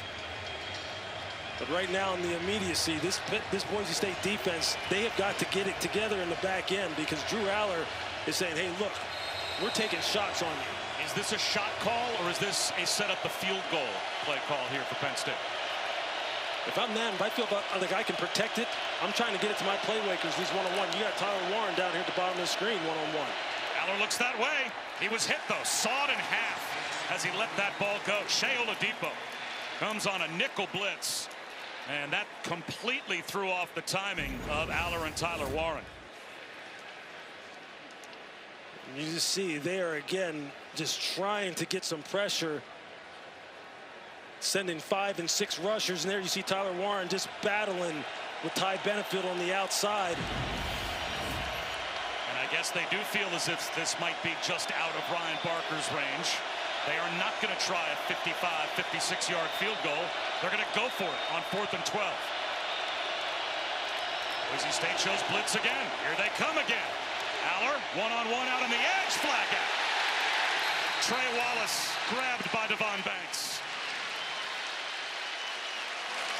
On 4th down and 12. Right now, Devon Banks is struggling. They have been going after him, and they have been trying to work him at the line of scrimmage with their releases, and they are pressing him down the field and making him struggle. Defense number 20. Automatic first down. You see it here at the line of scrimmage. He's back on his heels, can't open and run, loses his balance, and now he's in panic mode. He doesn't know what the receiver is going to do. He just has to grab and hold and hang on for dear life, and they're just shuttling receivers over there on him. That time it's Trey Wallace. Before it's Amari Evans. They have found the guy that they want to get after. Now he's out of the ball game. Jeremiah Irby back in the game, number 6. One timeout left for Penn State. 4-man rush this time. Aller, he's going to float one to the end zone for Wallace. Broke it up in the back of the end zone. That time it was Jeremiah Irby in coverage. He had just come in for Devon Banks. And they said, Trey Wallace, get another shot at it. Nice release off the line of scrimmage. He's already stacking him. He's got him got separation. It's a nice ball by Aller. He just drops it. It's right there. That's a perfect throw. Andy Koltanecki, his offensive coordinator, has said, look, we've run the ball with authority, but we're going to keep throwing this thing. We think we found something on the outside. Aller up the seam, through the hands of Warren. Andrew Simpson, inside linebacker, doing the best he can to run with the All-American tight end. Yeah, just got to turn and wall him off and run with him up the seam. You're going to see him right here. You see Tyler Warren. It's one-on-one with Andrew Simpson. That's what he has to do. Just play his eyes, play his hands, try and rip at the pocket, make sure he can't secure the catch. But boy, they are under the gun right now, and Penn State just trying to push this ball down the field and go up 2 scores before half. And Penn State still at that timeout. They've got the whole field available. And Aller trying to quarterback run. That looked like straight quarterback run, almost a draw. And he barely got back to the line of scrimmage. Andrew Simpson was there to make the stop. So looks like James Franklin will let the clock wind all the way down, call his timeout, and now they'll try. Timeout, Penn State. For a Ryan Barker field goal. First half, 30-second timeout. You're going to see Simpson come from here. You're going to see a blitzer come off the edge and just trying to put maximum pressure on this O-line and Drew Aller. This is what Boise does. This is how they are one of the best pass rush teams in college football. Second in sacks in the FBS with 51 this past season. They play high risk, high reward defense. They are going to try and get to the passer before you can find those throwing lanes and find the open receivers downfield. It's a great back and forth matchup. Well, Boise State defense came into tonight having allowed only 5 touchdowns in their last 14 quarters. They allowed 2 touchdowns to start the game. But they've stabilized things a bit. They sure Although have. Penn State's really managed the game well. And they are a 40-yard field goal away from Ryan Barker from taking a 10-point lead to the locker room and starting the second half with the ball.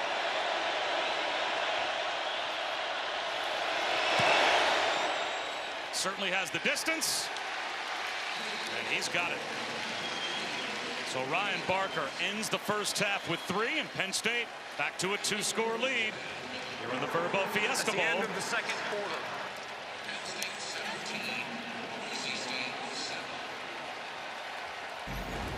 And Coach Spencer Danielson not at all happy.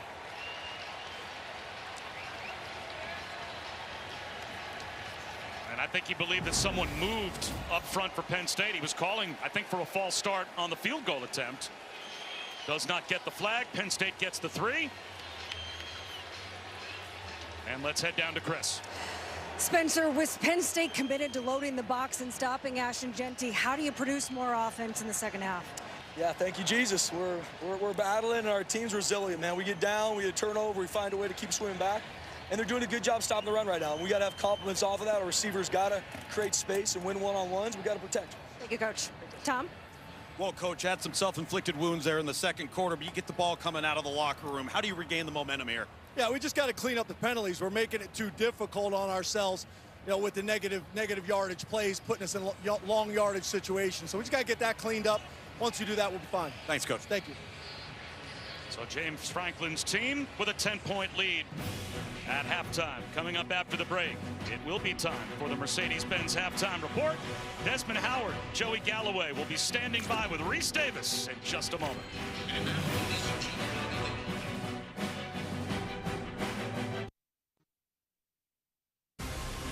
Welcome to the Mercedes-Benz halftime report.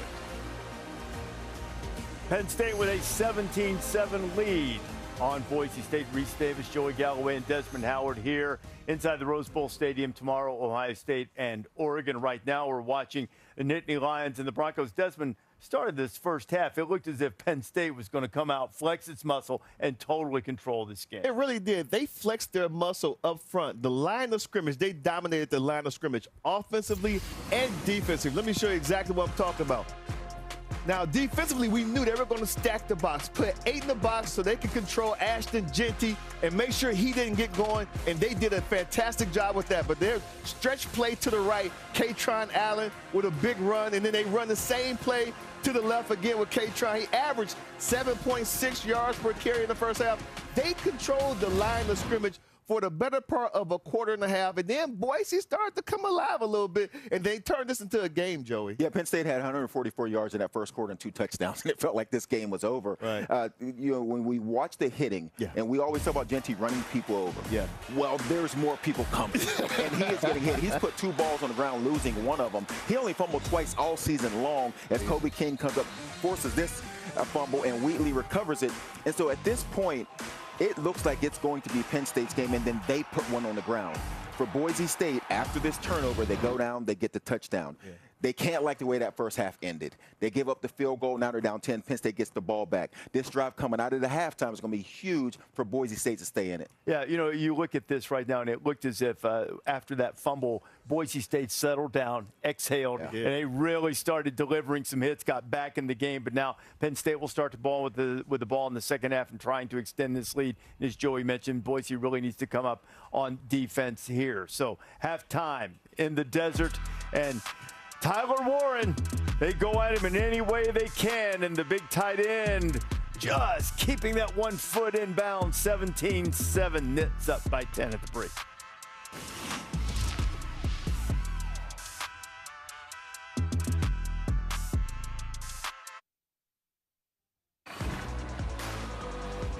This halftime report is presented by Mercedes-Benz. The college football playoff bracket, as always, is brought to you by AT&T. This is the way it looked out. The winner of our game advances to the Capital One Orange Bowl to take on the winner of the Notre Dame-Georgia game. This is the first of 4 semifinals, 3 of them coming tomorrow. And, of course, noted Georgia Bulldog fan Ryan Seacrest has a little celebration going in New York City. Ryan?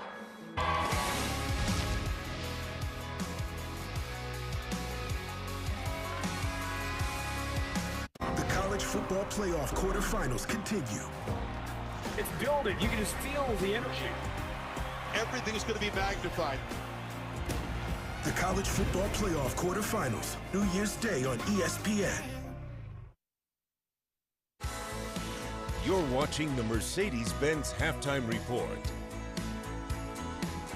Okay, Boise State settled down. They're down by 10. Big series coming. What type of adjustments need to be made in the second half? Aller's been sacked 2 times. But Boise State sending that blitz, they've hit him a bunch. If I'm Boise State, I keep sending, especially in this first drive, they have to get a stop. I agree with you. And you said earlier that if a defense can get pressure on a quarterback, it helps the back end. I think the back end needs to play a little clean. A couple of holding, grabbing penalties. If they can eliminate those penalties on the back end, I think they'll be okay defensively. Yeah, and Jeanty, 43 yards rushing in the first half. They have to figure out a way to get him loose. Penn State, much better job running the football in games like this. If you can run the ball better, you're going to have a chance to win. Boise State has to figure it out. Dial up number 13. He averaged 7.6 yards per carry in the first half. Yeah, they were rolling in the early going. You had a moment there when Penn State was averaging over 11 yards per carry.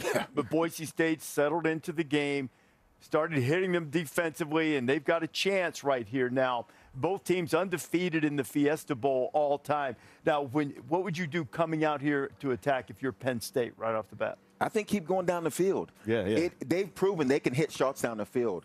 Tyler Warren dropped a big one down at the end of the first half, but I would keep taking those shots. Yeah, like I said, I think Allen, get the ball to Allen, make sure you can open up the passing game, because K-Tron Allen, he was on fire in that first half. Yeah. Well, there were a couple of balls late in that first half that gave Penn State a chance for another touchdown. Settled for the field goal, 10-point lead, about to go to the third quarter. And now time for our Road to the Championship presented by Mercedes-Benz. And it is the sixth-year senior, the former linebacker turned running back, Tyler Crow, the pride of Nampa, Idaho, plowing his way in for Boise State. The only touchdown of the first half for the Broncos. 10-point lead for the Nittany Lions. Trip to the Orange Bowl on the line in the second half. This halftime report is presented by Mercedes-Benz.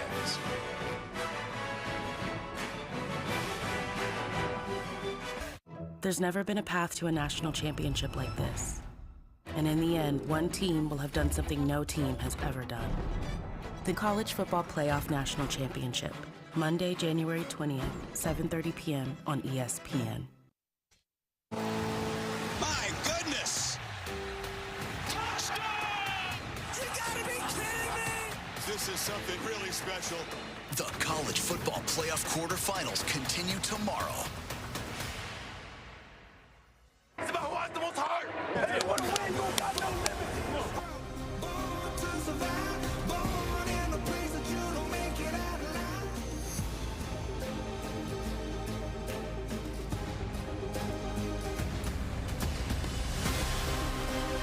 Welcome back to the College Football Playoff quarterfinal at the Verbo Fiesta Bowl. Just about set for the start of the third quarter. It's a 10-point lead for Penn State. The winner between Penn State and Boise State advances to the Capital One Orange Bowl to take on the winner of Notre Dame, Georgia. That will cap the triple header tomorrow night on ESPN. We'll start things off with Texas, Arizona State in the Chick-fil-A Peach Bowl. Then, of course, Ohio State, Oregon in Pasadena. And then New Orleans, our last stop. This just the start of the College Football Playoff quarterfinal round. Bob Wischusen here with Louis Riddick. Tom Luganville and Chris Budden are with us as well. This game was all Penn State early. Boise State stabilized things a bit. Penn State still has a 10-point lead. What do you expect in the second half? Look, I think offensive coordinator Andy Koltenecki will get back to the running game. They have less than 100 yards rushing, as you said before we came on, for this second half. We thought they were going to run for 200 the way that the early part of the game really broke for them. I think they got to start pounding the football again, though. Take some of the time off of this clock and really just impose their will on Boise. They've been throwing the football with some effectiveness. Drew Aller has shown that, look, he has got a lot of tools to work with, and they could have really put one of those in the end zone there right before the end of the first half. But I think here, again, their bread and butter and their DNA is running the football, and they have run it with physicality. I think they'll try and establish that again here early. Now, hard to believe 77 rushing yards. You would have thought it would have been 177 based on that first drive. So you certainly give Boise State some credit for bouncing back defensively. But is there any way that Boise State can pull this game out unless Ashton Jeanty becomes Ashton Jeanty in the second half? Yeah, it'll be a very, very difficult road for them to travel. Explosives change the game. They need an explosive play. He has all those runs of 50-plus on his resume already. He's got to produce one of them now. Let's go down to Luke's. Well, Lewis, you hit the nail right on the head. That's exactly what Penn State needs to do. Reestablish the line of scrimmage. Coach Franklin knows that when you get behind the chains because you're heavily penalized, those self-inflicted wounds will eventually catch up with you. If they can maintain positive momentum on the ground, then it's going to lessen that Boise State pass rush, which they have not handled well in the first half. A chance to put together back-to-back scores. A field goal before halftime. Aller off play action. Off the fingertips of Tyler Warren. Oladipo step for step in coverage. And they come out and they throw the football the first play of the second half. Which is not what you wanted to see if you were a Penn State fan. Well, I think now, again, the pass rush is starting to dial it up right here. This is a good job by Shea Oladipo trying to get around the big 6'6" Tyler Warren. And this pass rush, as Luke just mentioned and that we've been talking about, has been really heating up here, especially in these second and third and long situations. They've been bringing 5 and 6 rushers, and here they come again. 4 yards for Singleton. Oladipo another tackle, so 3rd down and 6. Again, Aller has missed on 5 in a row. He began the game 10 for his first 13, and now it's 3rd down and 6. So now this is where you expect Boise to send extra rushers. They've been living in the fast lane, playing a lot of man-to-man coverage in the back end, and they've been surviving barely so far. Penn State has hit them on a couple big explosives.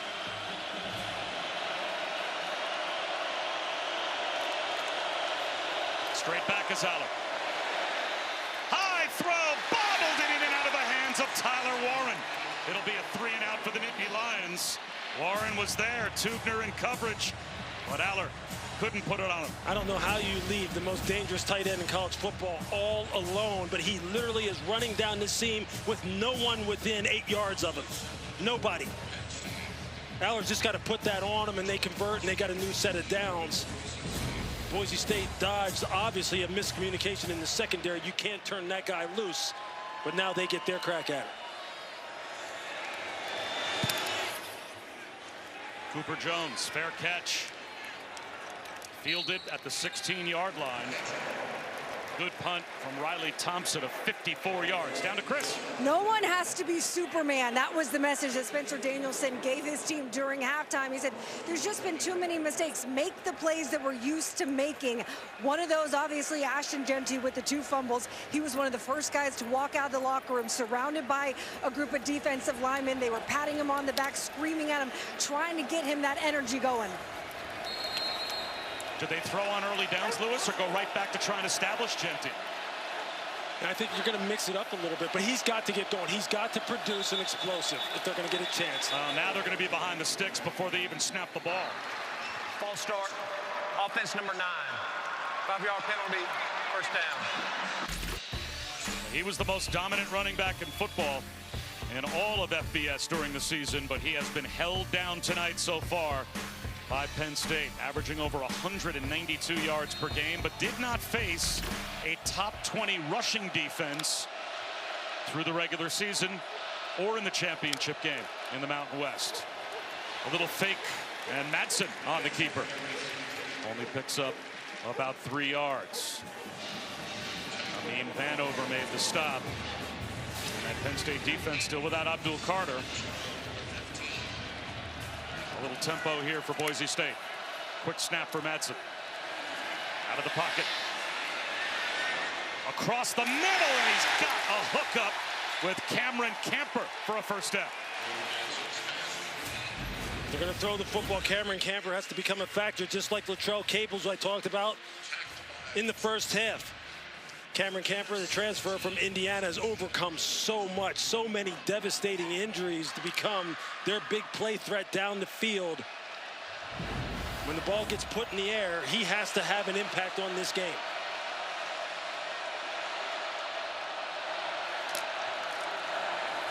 Jeanty walloped and finally driven back after 3 yards. Devon Thomas hit him first. That is a heck of a job by Devon Thomas. You thought Jeanty was about to get onto the second level. I think he saw it too. And Devon Thomas just sticks out that left arm and stops him in his tracks. It's a matter of inches every single time with Ashton Jeanty, and Penn State's defense knows that. They know they got to be perfect, otherwise he's out the gate. And man, have they played a good, solid football game against him so far. Another false start. Left side of the offensive line seemed to flinch again. False start. Offense number 66. 5-yard penalty. Second down.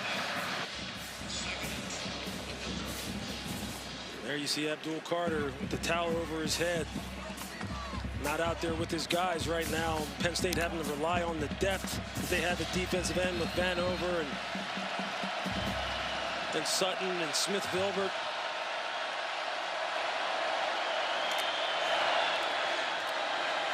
Madsen looks back to the sideline. Perfectly timed. Latrell Caples You've been calling for him to show up, Lewis. Now he does. Second and long, he picks up 17. Nice post corner route. Looks like he's going to go to the post. You see he's going to drive to the post and then just break it out on the out. Nice route. Maddox working front side, coming backside, just puts the ball on time, in rhythm. If they're going to throw this football and take some shots down the field, those guys have to step up.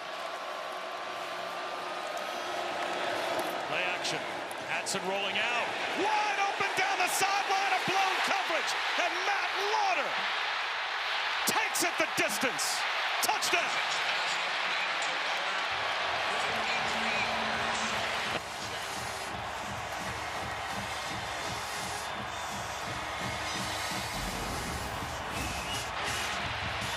We're going to see Lauder right here. The Madsen reverse pivots. They just lose track of him. Whoever had him man-to-man, it's the play fake that gets them out of sorts, and they just totally drop him. The tight end throwback off the quarterback rollout. He reverse pivots. Looks like he's going to go and throw the ball out to his right and throws it back to his left. Eye control, eye discipline. Penn State didn't have it. It cost them big.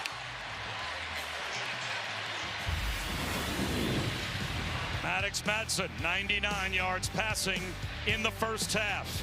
He had 87 yards passing on that drive. Catch and run touchdown for Matt Lauder.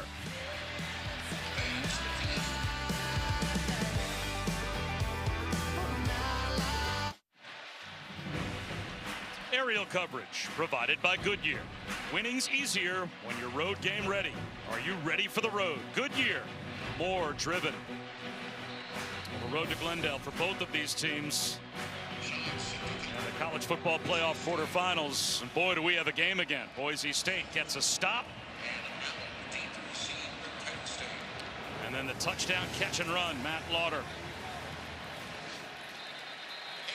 And it'll be Penn State's ball at their own 25 as we have tonight's Capital One rewarding performance. It was lopsided early, Lewis. Yeah, Tyler Warren just getting loose in the back of the end zone and against man coverage. Drew Aller puts the perfect throw on him. And then Tyler Crow, the big converted linebacker, just bulldozing his way into the end zone. And then how about this? What a great play call by Dirk Cutter. Fake the wide zone. Looked like you're going to run some kind of boot pass, and then you have the boot throw back to Matt Lauder. Wide open. Out of the diamond formation, Katron Allen. 9 yards on first down. That's more the bread and butter for Penn State. Katron Allen and Nick Singleton, the only tandem in college football where both had over 890 yards rushing during the season. Aller's going to take a shot on second down. Incomplete. Amarion McCoy had the best chance at it for Boise State, a near interception, and now it's third down and 1. I tell you, they just can't help themselves. They really feel like Amari Evans' speed, and it is special now. When you see it here live, he can fly. But if I'm Andy Koltanecki, heck, right now, if I'm James Franklin, I'm getting on the headset and I'm saying, Andy, run the rock. They have no answer right now for Katron Allen. They're going to run it here. And getting outside is Katron Allen on third down and 1 with a stiff arm. Tries to tightrope the sideline. And the Benefield push at least got him off balance enough that he went out of bounds, or he was gone. And there you see, he's just out the gate, and he's one-on-one against Ty Benefield, who does just enough to prevent this game. That's so Katron Allen with a first down run for Penn State. Herbert Gums is down and injured for Boise State, so we'll step aside. That's going to be good. This fall, Glenn Powell is Chad Powers, the new face of Second Chances from executive producers Eli and Peyton Manning. Comes Chad Powers only on Hulu this fall. The myth of Chad Powers began at Penn State, if memory serves, right? A look from our AT&T Connected Cam. As Katron Allen. That third down run as Penn State set up in plus territory with a first down. Back to Singleton. And he picks up About one. Another tackle by Benefield. You see these safeties trying to come downhill and support this front. Build a wall. Tempo for Penn State. Bouncing outside is Singleton. He's got a first down. He was able to slip through the fingertips of Oladipo, maintain his balance, and get to the 33-yard line. It's his second effort on the blocks by Khalil Dinkins, the tight end, number 16. Sal Wormley, 77. And a look from our AT&T connected cam. Singleton just showing good patience, good vision, letting his blocks work, letting these offensive linemen and these tight ends get combinations, get up on the second level, doing a nice job.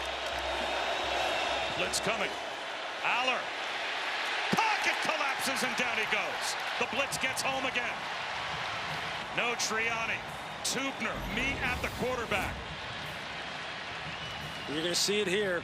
They're both just going to hit up inside. Just send in 6. And just trying to get free rushers attacking Penn State's protections. Drew Aller just trying to survive in the pocket, can't keep his eyes down the field. This is where Boise State wants to keep you. Now they just unleashed a variety of man blitzes, zone blitzes. You just never know where it's going to come from. Blitzing again. Aller quickly out on the edge to Warren. And he's thrown down. They'll make it 3rd down and long. Zion Washington with a very sure tackle of a guy who's hard to tackle. See, that time they send 6 again. They try and overload. Try and run some games up front. Confuse the Penn State offensive line. Turn somebody loose coming right down the pipe. And see if they can get Drew Aller to either throw a bad ball or get him on the ground.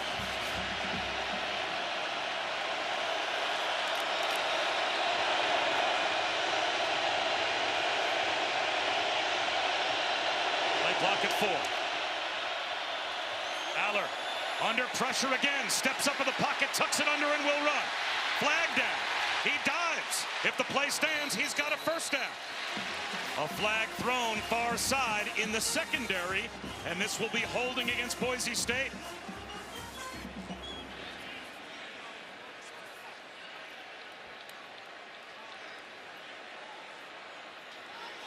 They're going to get a holding on Ty Benefield. He's been battling with Tyler Warren this entire game one-on-one, and that is a tall task going up against the Mackey Award winner. Holding. Defense number 0. 10-yard penalty from the end of the run. Automatic first down. So tack yardage onto the end of the 3rd down scramble by Drew Aller. You're going to see him right here. Look, he's just trying to play tough man-to-man coverage, trying to jam him at the line of scrimmage and throw off the timing. And as the route starts to declare and Tyler's trying to make his break, you just can't tug on him, can't pull on him. Look, that's a tough assignment. You're going up against one of the best, or the very best in the nation at the tight end position. Will be a 1st-round player in the NFL, a 1st-round draft pick. False start. Maybe noise induced again. Aller's complaining.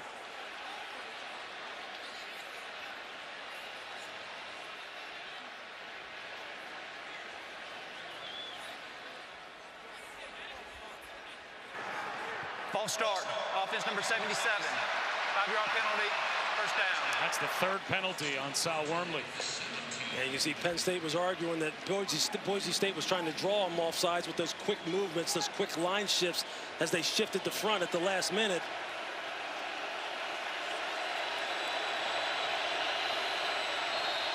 So 1st and 15.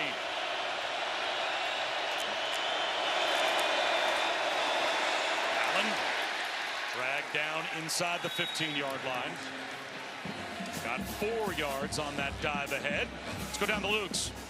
Yeah, guys, James Franklin really upset, not just by the line movement for Boise State, but he feels strongly that all game long they've been calling out the cadence at the line of scrimmage, drawing Penn State to jump off sides. Well, disconcerting signals that can be called. See if at some point James Franklin with that complaint gets a flag. 2nd and 11 in the red zone. Play action. Aller rolling out about to extend the play. Running out of room. And he's going to heave this one out of bounds. Held off the sack and the rush of Jaden Virgin Morgan. And it will be 3rd down and 11. It's a really nice job of man-to-man coverage by the Boise State secondary. Drew just had nowhere to go with the football. Nowhere at all. And then Jaden Virgin Morgan, their top pass rusher, top sacker on this football team this year, who has really blossomed this year, especially in the second half of the season. Now here again, Boise State going to have to play good red zone defense. Been one of the top teams in the country down here inside the 20.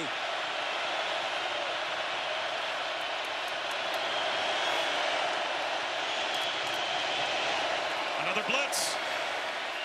Aller loads it in the back of the end zone. Jump ball for Tyler Warren. Touchdown. He's got a pair.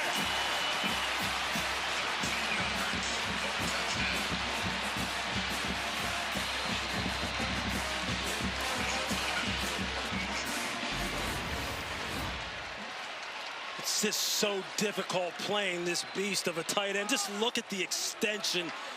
Taking the ball up high. Ty Benefield's like, what do I have to do against this guy? Trying to play the eyes and the hands, trying to punch the pocket. I mean, Ty Benefield is 6'2" and long, former basketball standout, basketball player in high school. But Tyler Warren at 6'6", 257 pounds. It's just almost uncoverable. It's just uncoverable, especially with that kind of throw. First ever Mackey Award winner at Penn State. And this year for FBS tight ends, #1 in touchdowns, #2 in receiving yards, #3 in catches. And just look at the combination route as he plays off of Luke Reynolds. And that just gives him the separation from Ty Benefield. He can't get over the top of that combination route, that rub route. I mean, that's just a smart adjustment on the part of Tyler Warren. He used Luke Reynolds to kind of rub Ty Benefield and get some separation and then just climb the ladder. I mean, that's just ridiculous. Those kind of ball skills. I mean, how fun was he to talk to? Just as intense as heck. You just knew he was ready for this game. Started off this game blocking his rear end off, helping create some explosive runs, and that right there, it doesn't get any better than that right there.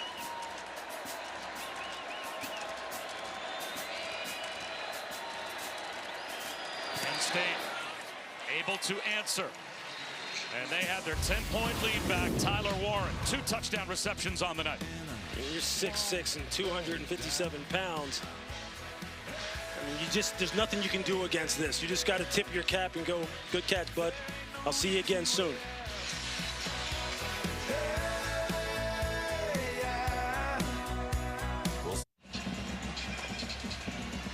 Penn State has opened up their 10-point lead again. Abdul Carter still on the sideline for the Penn State defense. Just spoke with Tom Luganville, and no official word as to what his status is for the rest of the game, but he's certainly not showing any signs that he's going to be getting back in there anytime soon, as Boise State about to go back to the offense, down by 2 scores again, and it will be a touchback after the kickoff. So Lewis, back and forth we go in the 3rd quarter. Yeah, it's been about the tight ends, right? Matt Lauder here on the rollout throwback, wide open, blown coverage, bad eyes on the part of Penn State's defense. And then it's about the unicorn just climbing the ladder. Been battling one-on-one all night long with safety Ty Benefield. They have just gone back and forth and back and forth. Tyler Warren showing you why he's one of the top prospects in the country and will be one of the top prospects in the draft this spring. Toss to Genty. It's been that kind of night so far for Ashton Genty. Sure, tackling up front for the Penn State defense. Devon Thomas there again. You just see how they're just setting the edge and not letting him get out the gate. And that time it's Dominic DeLuca. He's going to turn it in and say, everybody just come on, run to the ball. These defensive linemen have just been hunting Ashton down. Look at that, 42 rushes tonight, 42 yards. Just hasn't been able to get loose. Swing pass. It's going to be 3rd down and about 6 after the catch by Cameron Camper. Ashton Genty, the first running back in FBS history to have 125 rushing yards or more in every game. 13 games this season. Penn State, though, only one 100-yard game allowed. It was Woody Marks, 111 yards, when they took on USC earlier this year. So things trending in the Penn State direction in that battle. Very much so right now. Boise State needs a third down answer. Blitz coming. One-on-one to the outside. Squeezing it into a very tight window was Madsen. And great concentration by Latrell Caples to pick up 8. This is a heck of a throw by Maddox Madsen. He throws this ball before Caples comes out of that break. Caples turns around. That ball is on his inside number in a hurry. Genty pulled down. At that time he picked up 5.5. You can see Ashton still running that ball with authority. Just trying to find that crease, trying to find some way that he can get onto the third level and use his speed. But Penn State just playing with such speed. Everybody, 11 hats to the football. That's how you try and neutralize a guy of his caliber. Genty had more yards rushing this season than 113 teams had. Held to 46 yards so far by Penn State. That's a throw again. Towards that window. He's got a hook up. And 4. Not a soft spot in the zone. It's another first down across the 50-yard line for Boise State. They have moved the ball through the air when Genty hasn't been there to make impact plays on the ground. Offensive coordinator Dirk Cutter just dialing up his best stuff. He's seeing what this game, how this game is unfolding. He is trusting Maddox Madsen to make good decisions, his wide receivers to read the routes, read the coverages, find the zone holes. And they're moving this ball. Genty, an ankle tackle after a gain of 3. And Chris, Maddox Madsen's been the story tonight on offense for Boise State. He has, and entering the season, offensive coordinator Dirk Cutter said no one outside of this room other than me thought that he would be a good college quarterback. Only 2 Division I offers. He goes to Boise State, beat out 5-star Malachi Nelson, who transferred from USC after Maddox missed all his spring ball. If you're wondering where the name comes from, 6 siblings, all named after famous baseball players. Greg Maddox, Mad Dog, same nickname. Well, he has had the accuracy of Greg Maddox in this game. Genty bouncing off tacklers. Penn State continues to rally when the first man can't bring Genty down. Tacklers 2, 3, and 4 are on the scene very quickly. It's 3rd down and 5. And you see that time it was linebacker Tony Rojas who would come downhill trying to take on a block at the same time and put a hit on Genty. He bounces right off of it, but then there's 3 other Penn State defenders waiting. Now you got a key 3rd down again. They've been going to the tight ends. Lauder has been big on this down. Latrell Caples has started to show up in the slot. Lauder in motion.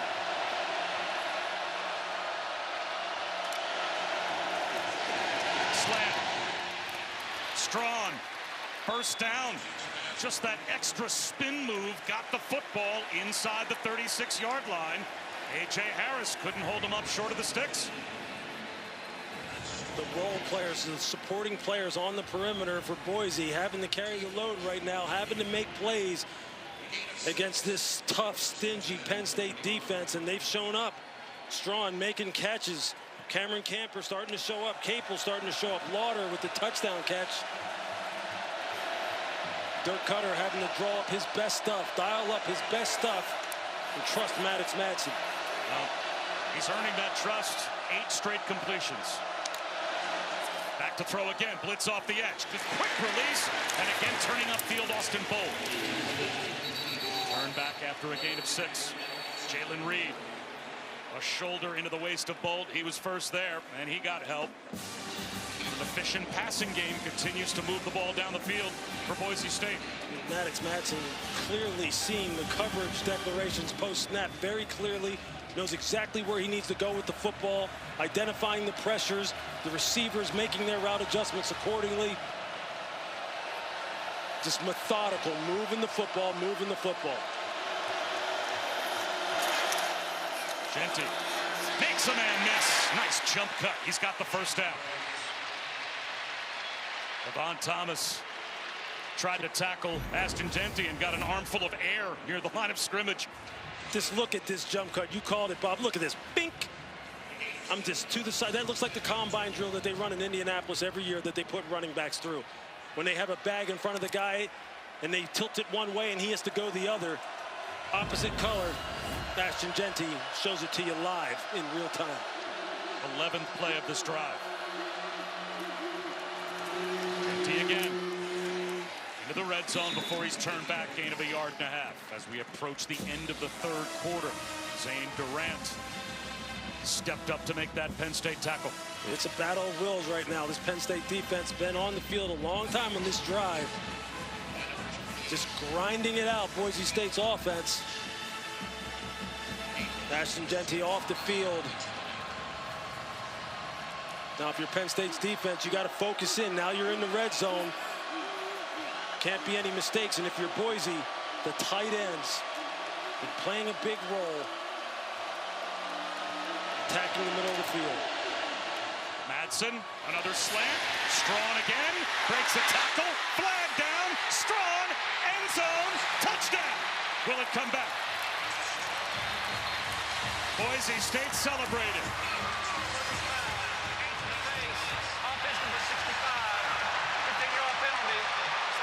And a personal foul erases the touchdown.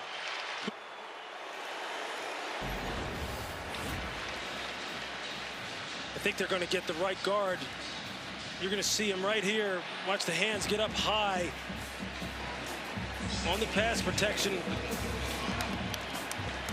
I think it was Mason Randolph. Might have been Hall Schmidt. Oh, it's Hall Schmidt on the outside. Okay, excuse me. It was against Dennis Sutton. Oh, that's a critical error. Now you got 2nd and long. Now they can pin their ears back and get after the quarterback. Jeanty back in the game. They throw a screen out to him, and he is dumped by Dominic DeLuca. And that's going to end the third quarter, it would appear, with Boise State way behind the chains. It's going to be 3rd down and 25 for Boise State to open up the fourth quarter. At the end of the third quarter.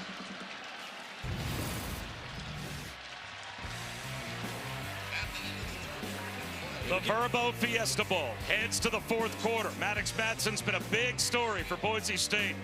And Tyler Warren, just as big for Penn State.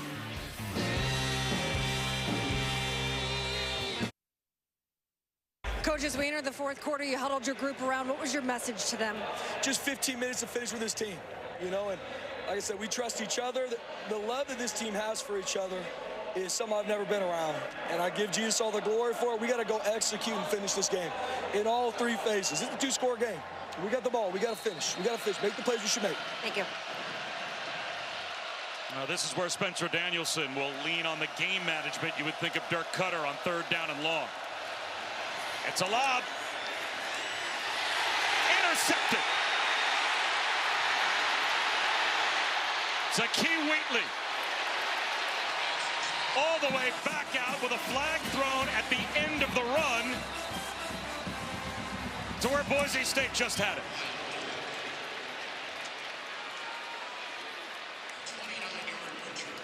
Watch the break that Zakee Wheatley gets on this. He just reads Maddox Madsen's eyes, and he's gone even before he releases it.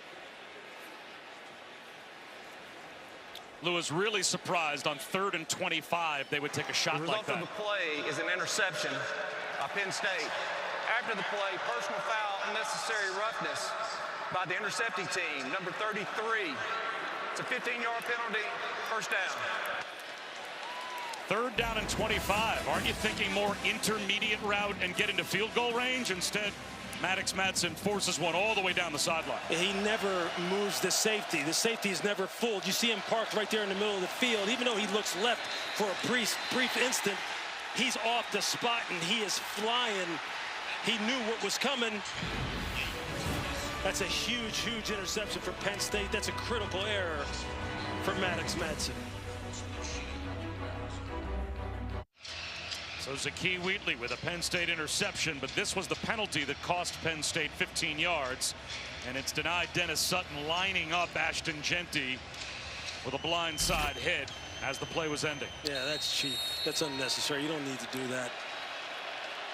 Have more respect for your competitors.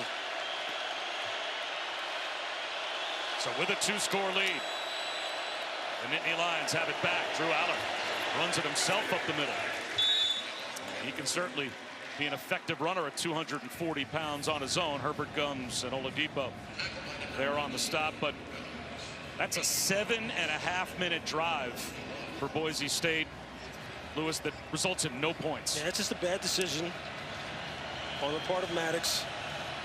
He's got to put that ball high and outside. You don't want to turn it over there because you want to have the attempt at the field goal.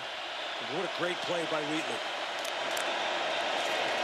Blitz. Aller avoids a couple of tacklers in the backfield, just short of the first down.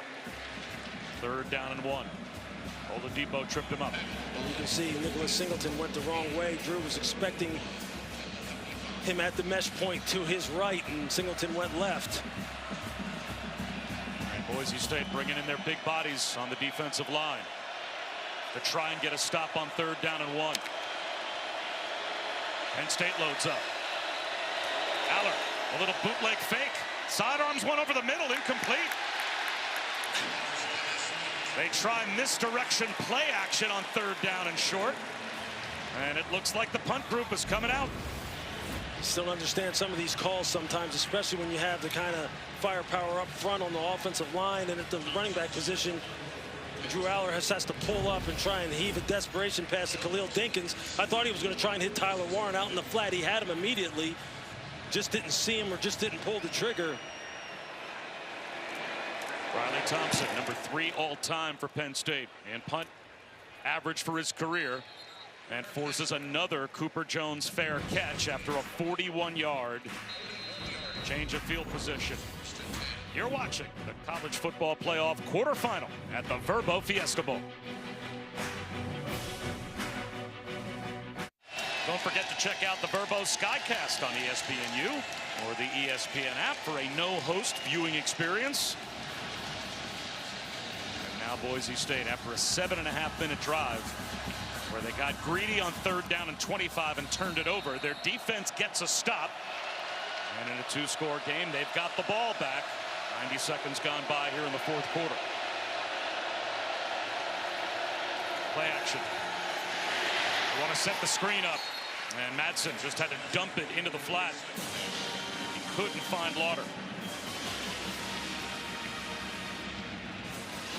Penn State just sending extra rushers, is trying to get some pressure. Now the officials are having a discussion. Are they thinking about intentional grounding here? He was certainly not out of the pocket. The question is, was Lauder in the area? No, now they're going to drop the flag. Intentional grounding. Offense number 4. The penalty is the loss of down at the spot of the foul.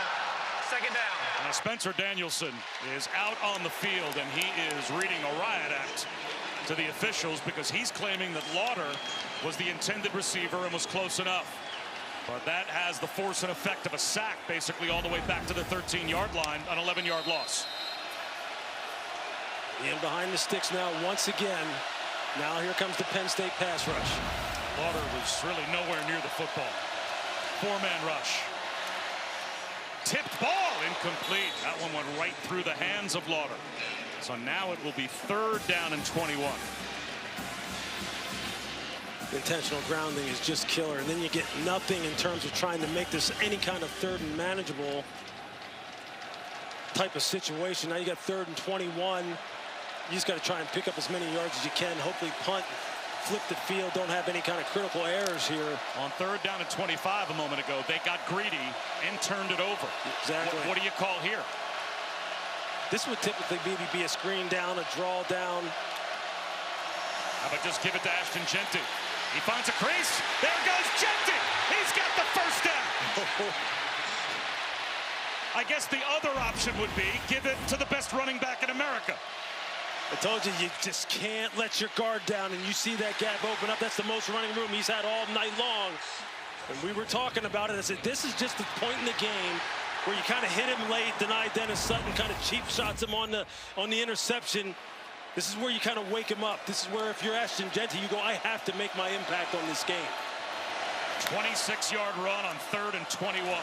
Madsen to throw. Down the sideline. Incomplete. Flags out. Cameron Bates, the intended receiver. Zion Tracy there in coverage.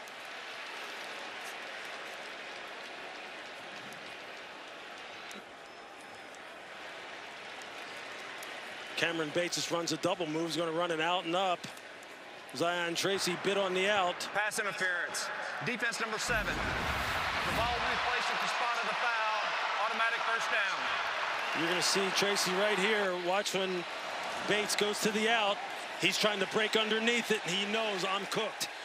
I got to grab him right now, otherwise this could be a huge play. Live to fight another down. So it's a 12-yard penalty that puts Boise State across the 50-yard line. Tyler Crow and Ashton Genty flanking Madsen.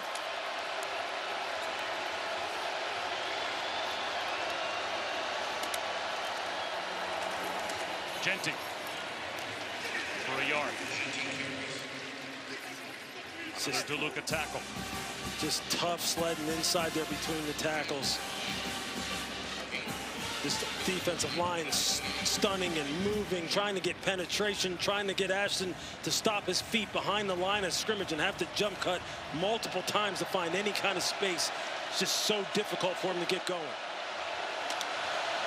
Straight back for Madsen.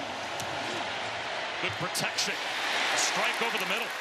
Did Strawn hold on? He did. Davian Collins draped on Prince Strawn, and he holds on for 13. That is just a heck of a throw. You see him here looking right.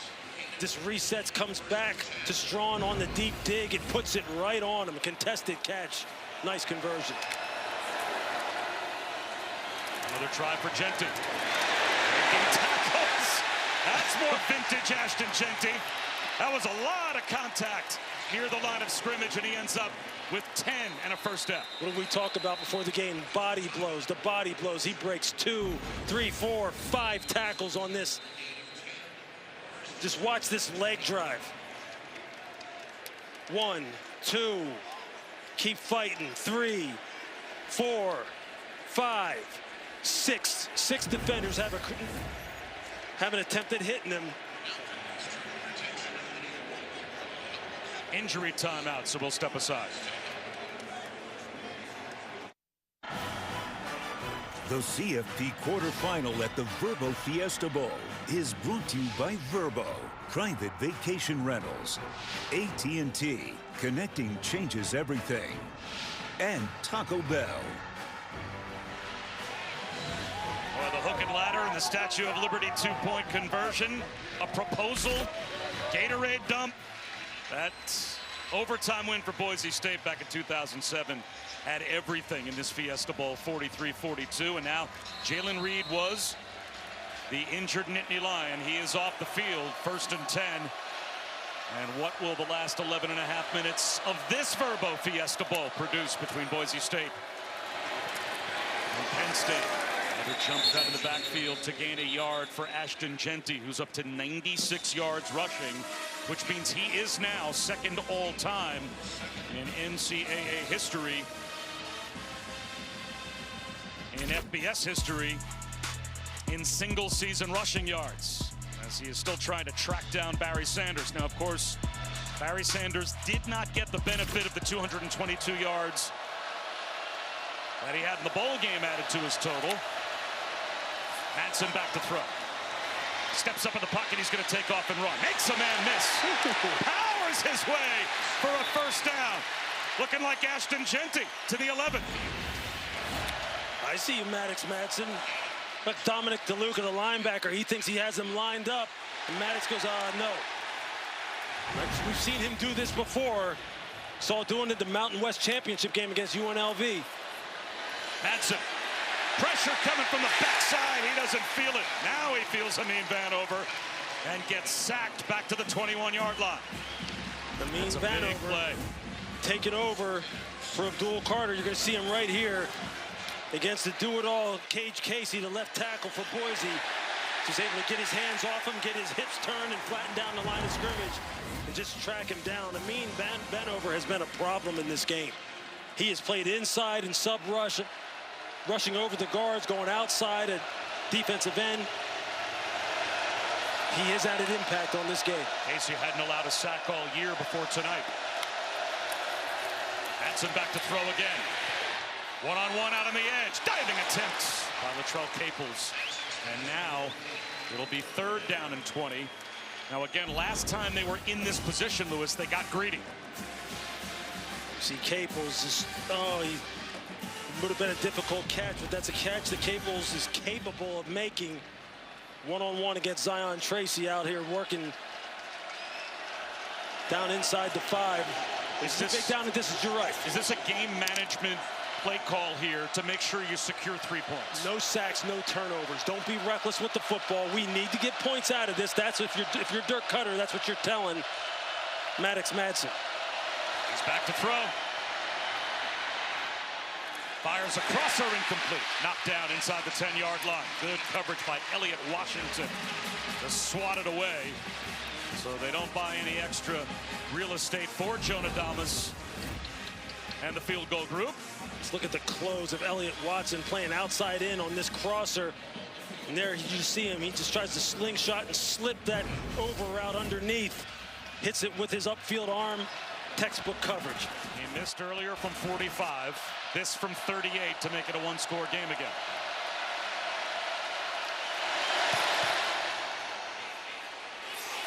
No. Outside the right upright. Boise State comes away empty again.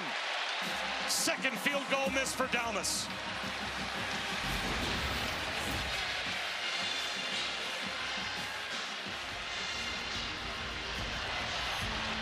That just takes the air right out of you. You move the football down the field. You feel like you're starting to establish some momentum, and you come up with nothing again.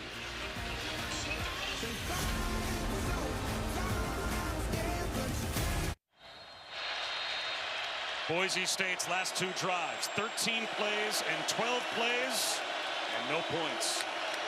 Back to the offense for Penn State. They'll keep it on the ground with Singleton. He only gets a yard, but again on 3rd and 21, previously 3rd and 25. Madsen goes downfield with the football, and Lewis, they turn it over, and then Damas, they don't draw him any closer, and he misses from 38 yards out. Yeah, you see there, they're just self-inflicted in terms of, you can question the play calls, you can question the decision making, the missed field goals, the lack of execution.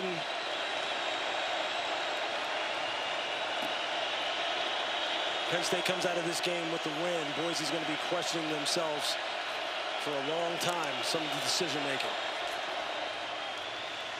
Tron Allen breaks a tackle. He's got a 1st down.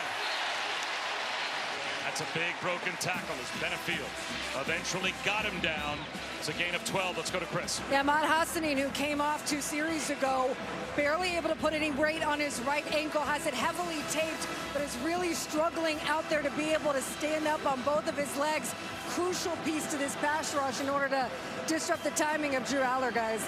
They have him out of the game right now, and he is their best pass rusher, and he really is a 3-down player as well. I think what they need now, they're going to have to go up against the run, because right now, if I'm Andy Koltanecki, I'm just saying, look, you're getting a heavy dose of this 2-headed monster. Tron Allen. That's exactly what Penn State wants. They've got 7, and with 7:45 to go, you could have, in a 2-score game, Lewis, a very successful drive here for Penn State that doesn't even result in points. If you just get the ball out to the 50, 45-yard line of Boise, even if you stall there and punt, you might take 4 to 5 minutes off the clock in doing so. And when your running back is averaging 8.7 yards per carry like Allen is for the night, you're feeling pretty good right now if you're Penn State. And with Boise being down one of its best defensive linemen who's stout against the run, as Chris mentioned, and as you've mentioned, it's an uphill climb. Now it's a fake by Aller. And Tubner is in the backfield for the tackle for loss. That's a big one for Boise State. Well, that makes it 3rd down and 8 after 2nd down and 3. You're going to see Tubner just come off the edge. Again, just trying to pressure the line of scrimmage as much as possible. Make Drew Aller have to make a quick decision about what he wants to do as far as his ball handling. Produce a TFL. Now they got him in a 3rd and long. This is You almost start to feel like this is ball game right here. Yep. You've got to get off the field if you're Boise. 6.5 minutes to go, and they need 2 scores. They show blitz. 5-man rush. Aller across the middle, right at the line to gain. On the crosser, it's Trey Wallace. And Aller stands in and delivers a pressure strike.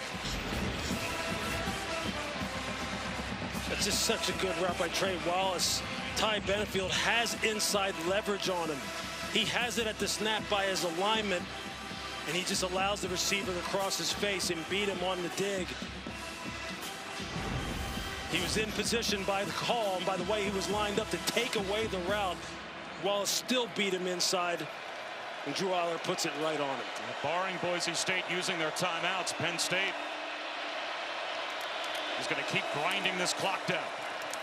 Slipping and falling is Allen, or rather Singleton, as he tried to cut back. Hassanin fighting the good fight. Was there to help bring him down. Penn State, you're just taking your time, letting this clock go down. You know that Boise State needs 2 more possessions. Well, if you just run it 2 more times, you could take the clock down inside of 4 minutes to go and punt.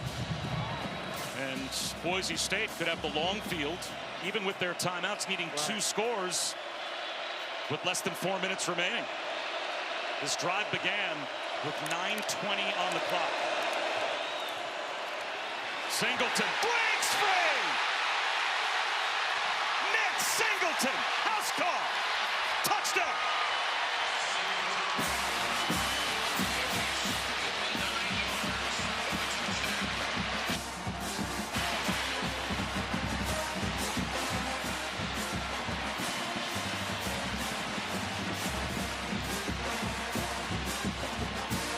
Perfectly executed by the Penn State offensive line. Sal Wormley, Nolan Rucci on the pull. All Nick Singleton has to do is read his blocks, make a defender miss, and he's off to the races. Textbook.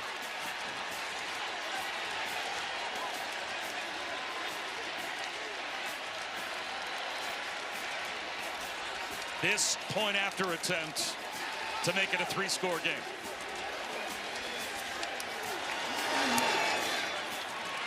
Yes.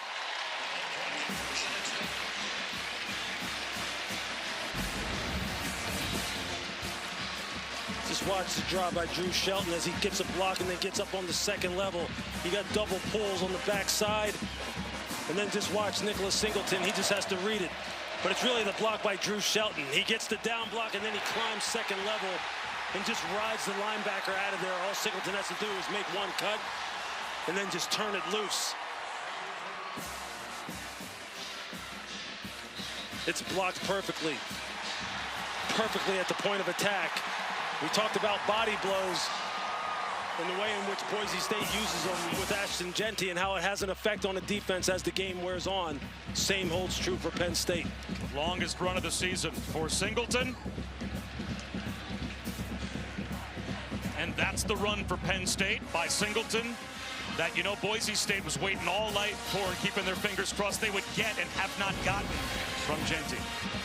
And give all the credit in the world to that Penn State defense. Their tackling tonight of Jeanty has been spectacular near the line of scrimmage. 11 hats to the ball every time, Bob. When somebody missed, there were 2 and 3 other guys there just running and hitting and rallying.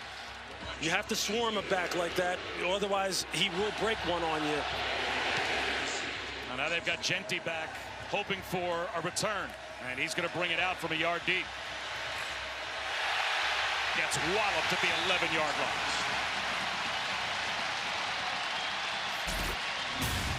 Colin Dinkins with the stop. 131 yards rushing for Katron Allen.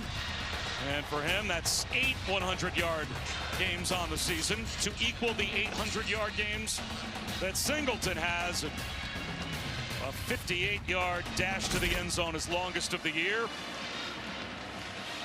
And that's 212 for the night as a team. Boise State giving up 115.1 on the season per game. We said something's got to give in this game. I think we saw what gave. And now a drop ball. Caples couldn't hold on. Flag down on the far side of the field as Madsen was hit. Before the snap, false start number 17. Offense is never set. 5-yard penalty. First down. Well, if it's a false start, then the whistle should have blown and the play never should have happened. So maybe it was a motion penalty. But it's 1st and 15 nonetheless for Boise, back to their own 6.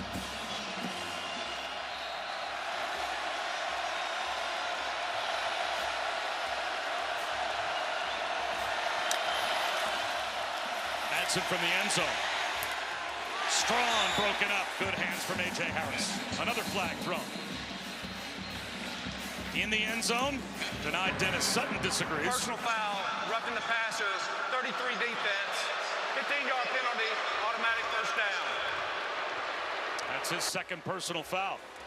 Remember, he took the shot at Genty earlier in the half. Yeah, you're going to see Dennis Sutton off the top of your screen. Kind of hits him high up on the back. That was one step. It was. And not much of a hit. I don't know about that one. Yeah, I think it's the optics of the hits that made the refs throw the flag, but you're right. He didn't take any extra steps. It wasn't a 2- or 3-step type of situation. I think it's just the way it looked. Probably influenced their decision.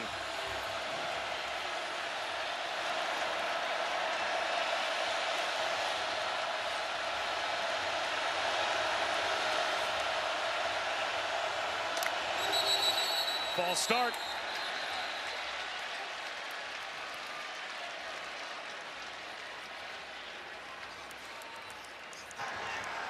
False start. Offense number 75. 5-yard penalty. First down.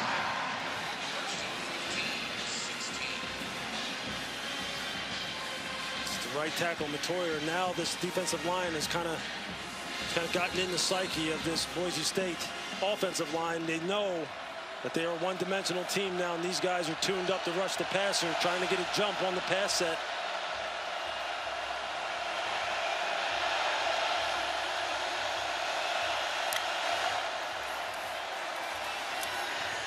Strong and complete.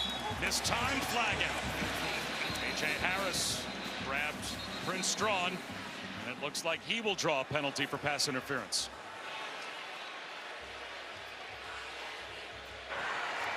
Pass interference. Defense number 4. The ball be placed at the spot of the foul. Automatic first down. You see A.J. Harris just trying to mirror the route out of the break. You see the left arm grab the shoulder pad. Just trying to stay tight in coverage. These Penn State defensive backs have been very aggressive. They tried to play it physical all game long. Tunnel screen. Trell Caples. The tunnel closes fast. Tony Rojas, no gain. Got him right at the line of scrimmage. You just see how quickly everybody converges on the ball.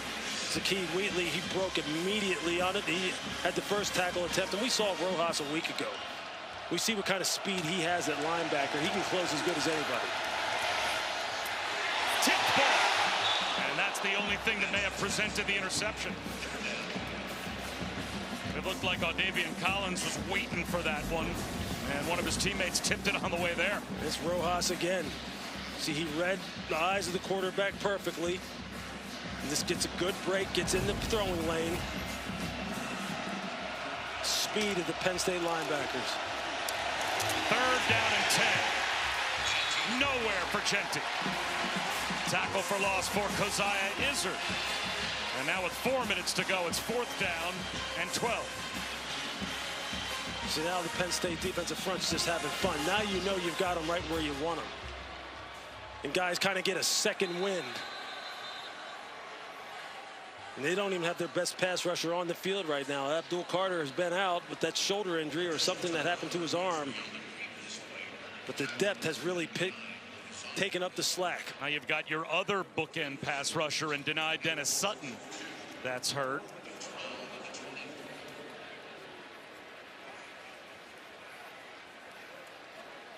So with Abdul Carter already on the sideline, the trainer's taking a look That denied Dennis Sutton. A reminder, aerial coverage provided by Goodyear. Ready for every challenge the road game may bring. Goodyear, more driven.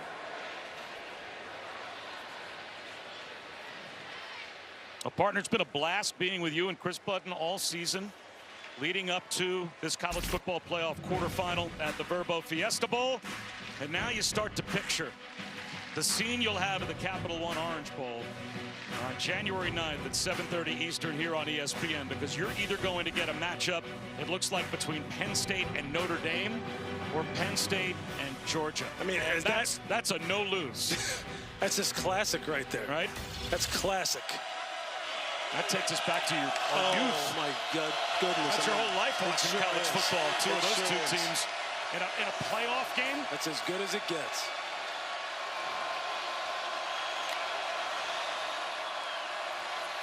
Madsen, seam shot, intercepted. Zion Tracy basically ran the route for Latrell Caples.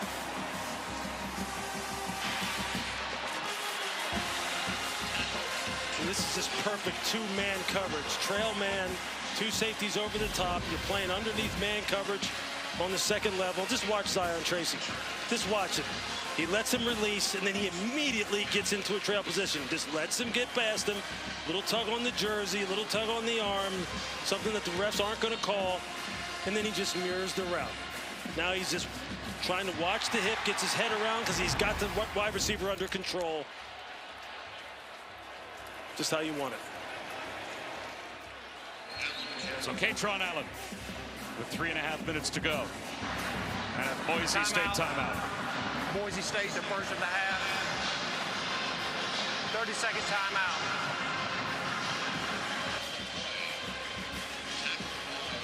So if you're Spencer Danielson at this point, you are hoping for a miracle, and you're certainly going to use your timeouts. But I think appropriate for us now to probably start looking ahead at what is going to be an amazing day of football beginning tomorrow in Atlanta. All right, the triple header of the college football playoff quarterfinals. Penn State's going to be waiting for either Notre Dame or Georgia. I mean, those are just big-time matchups that are yet to come. And then tomorrow, I mean, you still have a bunch of blue bloods. I mean, it'll be fun to see how Arizona State responds to the absolute ferocity that Texas plays with on the defensive side of the ball. I mean, they just absolutely get at it. And how about the rematch out there in the Rose Bowl, Ohio State and Oregon? That's going to be big time in just one of the greatest settings in college football. Just so much to be like excited about and looking forward to tomorrow. Singleton, a couple of yards. Another timeout quickly called from the sideline by Spencer Danielson. Timeout Boise State, their second of the half, 30-second timeout. And when those two teams met for the first time this year, the speed of Oregon seemed different. But then watching Ohio State against Tennessee, it seemed like Ohio State's speed was different in that game. That's going to be a fast football game in Pasadena. You know, Ohio State was definitely motivated. Yep. Oh, yeah. Against Tennessee. I would say so. That is for sure. They really rallied around the locker room. And they're going to need that again. They're going to need to duplicate that kind of energy again. Now, the first meeting between those two teams, 7 lead changes, 3 of those in the fourth quarter, and it went right down to the wire. Why would we expect it not to go down to the wire again? Yeah, I mean, look, Ohio State, when they're hitting on all cylinders, they can run the football, they can throw it with anybody. I mean, Jeremiah Smith's just ridiculous as a wide receiver. The defensive front is ferocious. Katron Allen to the 41-yard line of Boise State. There's the final Broncos timeout with 3:22 to go. Timeout Boise State, their third and final of the second half. 30-second timeout. I mean, we're talking about Oregon. I mean, Dylan Gabriel is just a stud. Just perfect teammate. So smart, so resourceful. Can make every throw. Can pick up first downs with his legs. Can create.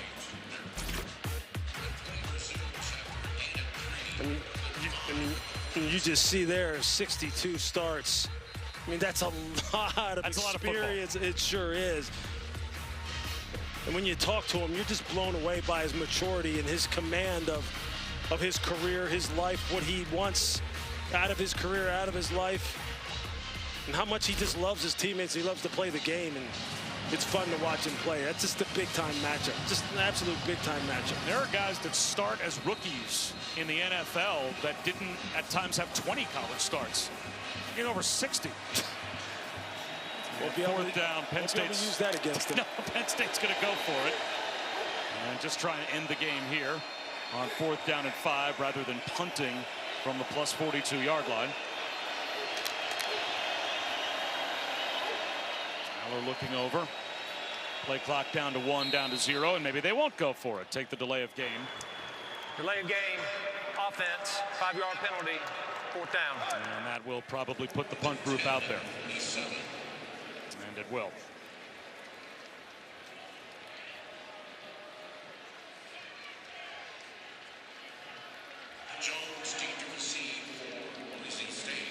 Penn State.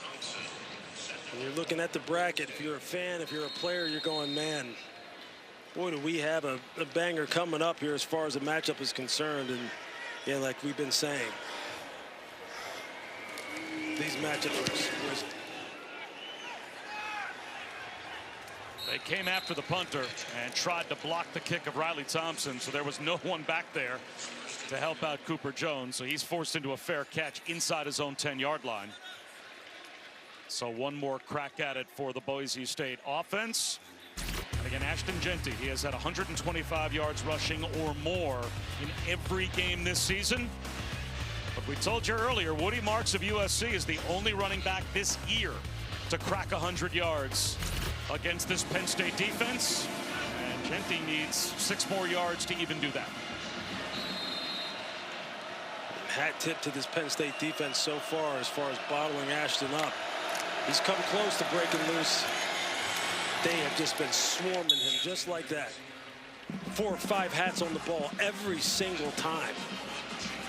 Remember, one of the big narratives around Penn State is James Franklin in these types of games, 2 and 10 in an AP top 10 matchup.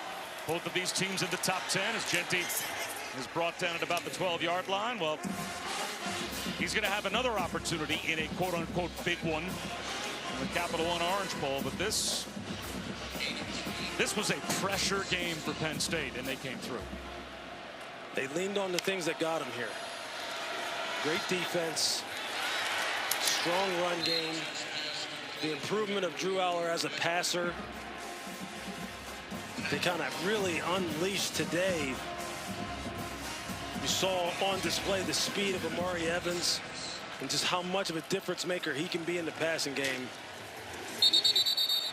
And this O-line and D-line, wow.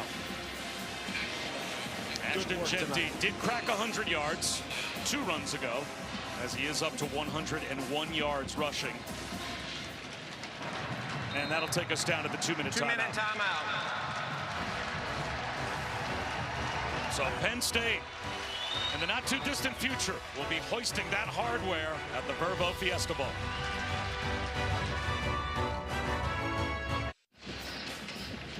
After the game, stay tuned for the Ram Trucks postgame on ESPN. The trophy presentation will name an offensive and a defensive MVP. We thought it might have been that guy, Abdul Carter, but he went out early in the 2nd quarter. And still, even without arguably their best player, Lewis, they have bottled up Ashton Jeanty. Yeah, you see the depth along this defensive line and the speed at linebacker. And these safeties have been coming down and filling alleys. Everybody, all 11 guys have had a hand in this in stopping one of the great runners ever played college football. 3rd down and 8.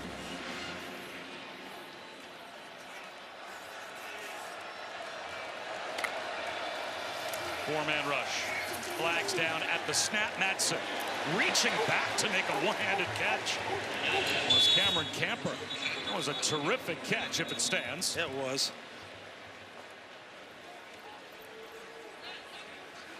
One hand back across the body. Illegal formation. Offense. More than 4 players in the backfield. 5-yard penalty. First down. Unfortunately for Cameron Camper, it gets erased. Correction. 3rd down. 13 penalties tonight. That have cost Boise State 90 yards.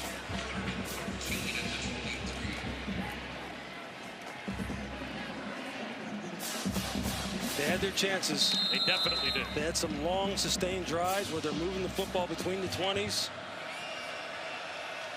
And then you can second guess some of the play calling, some of the decision making by Madsen. Just weren't able to cash in. Wide open. And down the sideline goes Kemp. Creativity for Maddox Madsen as he drew attention when he left the pocket. And that attention left Cameron Camper all by himself. He picked up 45 yards. Down to the final minute and 7 seconds. Again, no timeouts for Boise State.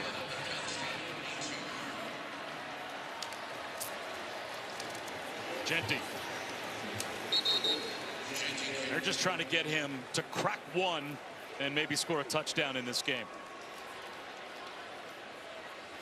You can just see by Ashton's body language, he knows he is going up against the best competition he has faced all season long. He hasn't seen anything like this defense this year, and he's played against some good ones. No disrespect to people like UNLV, who they battled with this season. We've seen Abdul Carter hurt, denied Dennis Sutton hurt. We got a couple of more front seven players now defensively for Penn State as Smith Filbert is hurt. So as great as their tackling has been, tackling Ashton Genty all night, yeah, it's kind of a war of attrition. It takes a toll. It takes a toll. These guys are just worn out. They've left it. They've left it all on the field. These guys are probably cramping. I mean, they're just exhausted. Devon Thomas was slow to get up after that last play as well, but he's been one of Ashton Genty's arch adversaries tonight. He's been around Ashton Genty a lot, and again, without Abdul Carter for probably 40 of the 60 minutes of this game, just about, and yet their defense didn't slack off one bit even after he left. Sure didn't. Amin Vanover, number 15, that's the guy who stood out for me. Yep. His versatility, his body type. I mean, he has just been wrecking havoc, but you're right. Devon Thomas, Zane Durant, Smith Filbert, they've all played at their utmost. Penn State, the first of the half, 30-second timeout. James Franklin calls a timeout. Maybe just let the rest of those guys catch their breath for an extra 30 seconds. So again, Penn State will move on to the Capital One Orange Bowl, and they'll take on the winner of the All-State Sugar Bowl between Notre Dame and Georgia. Again, we'll kick off the triple header tomorrow with the Chick-fil-A Peach Bowl at 1 Eastern, Texas, Arizona State. And then the Rose Bowl game presented by Prudential in Pasadena. At 5 o'clock Eastern time, they'll kick it off between Ohio State and Oregon. And by the time we get to late tomorrow night, we will have set the college football playoff semifinals.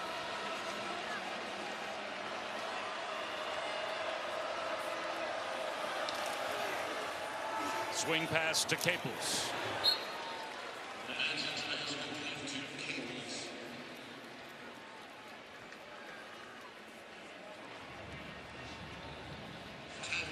Give Boise State credit, Bob, right? These guys came in here and they battled Penn State toe-to-toe. They came back after Penn State looked like they might just run them out of the stadium. Put some drives together. Were efficient in the passing game. It's just those situations down in scoring territory where both play calling and execution just bit them. Turnovers bit them. Ashton Genty putting the ball on the ground twice in this game. That's just something you just don't see. You just don't see it. The secondary, again, continue to have some issues with the deep passing game. Eventually the body blows Penn State threw at it in the running game. It made them crack. Back shoulder, Madsen down the sideline. Tried to find Cameron Camper. Good coverage by O'Davian Collins. But what we kept saying, could they lean almost exclusively on their passing game for the production? At some point, you knew Ashton Genty had to do Ashton Genty things for them to get over the top and have a chance to actually win. And Penn State never allowed that. Yep. Something had to give. And now Ashton Jeanty heads to the sideline. It gets a bit of a curtain call for the Boise State fans behind the bench. They recognize it, and they're giving him a standing ovation.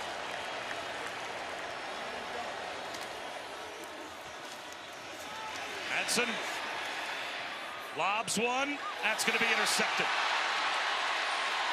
Tyrese Mills runs it out, slides, and it'll be victory formation for Penn State with 18 seconds to go.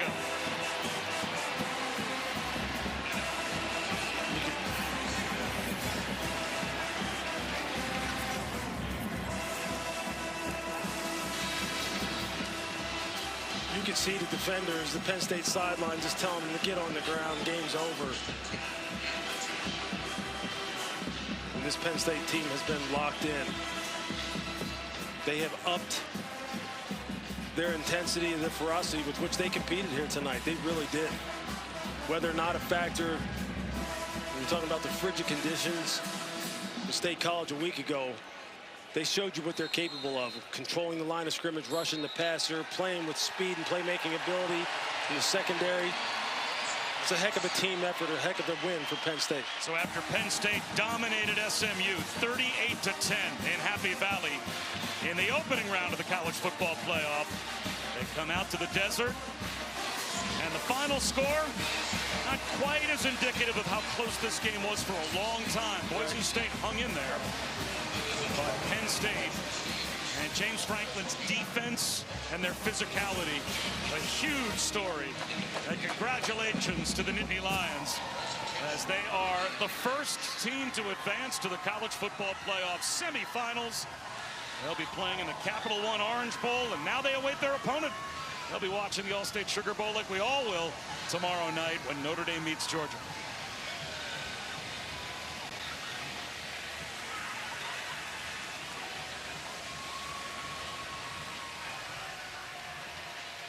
And we now welcome you to the Ram Trucks postgame.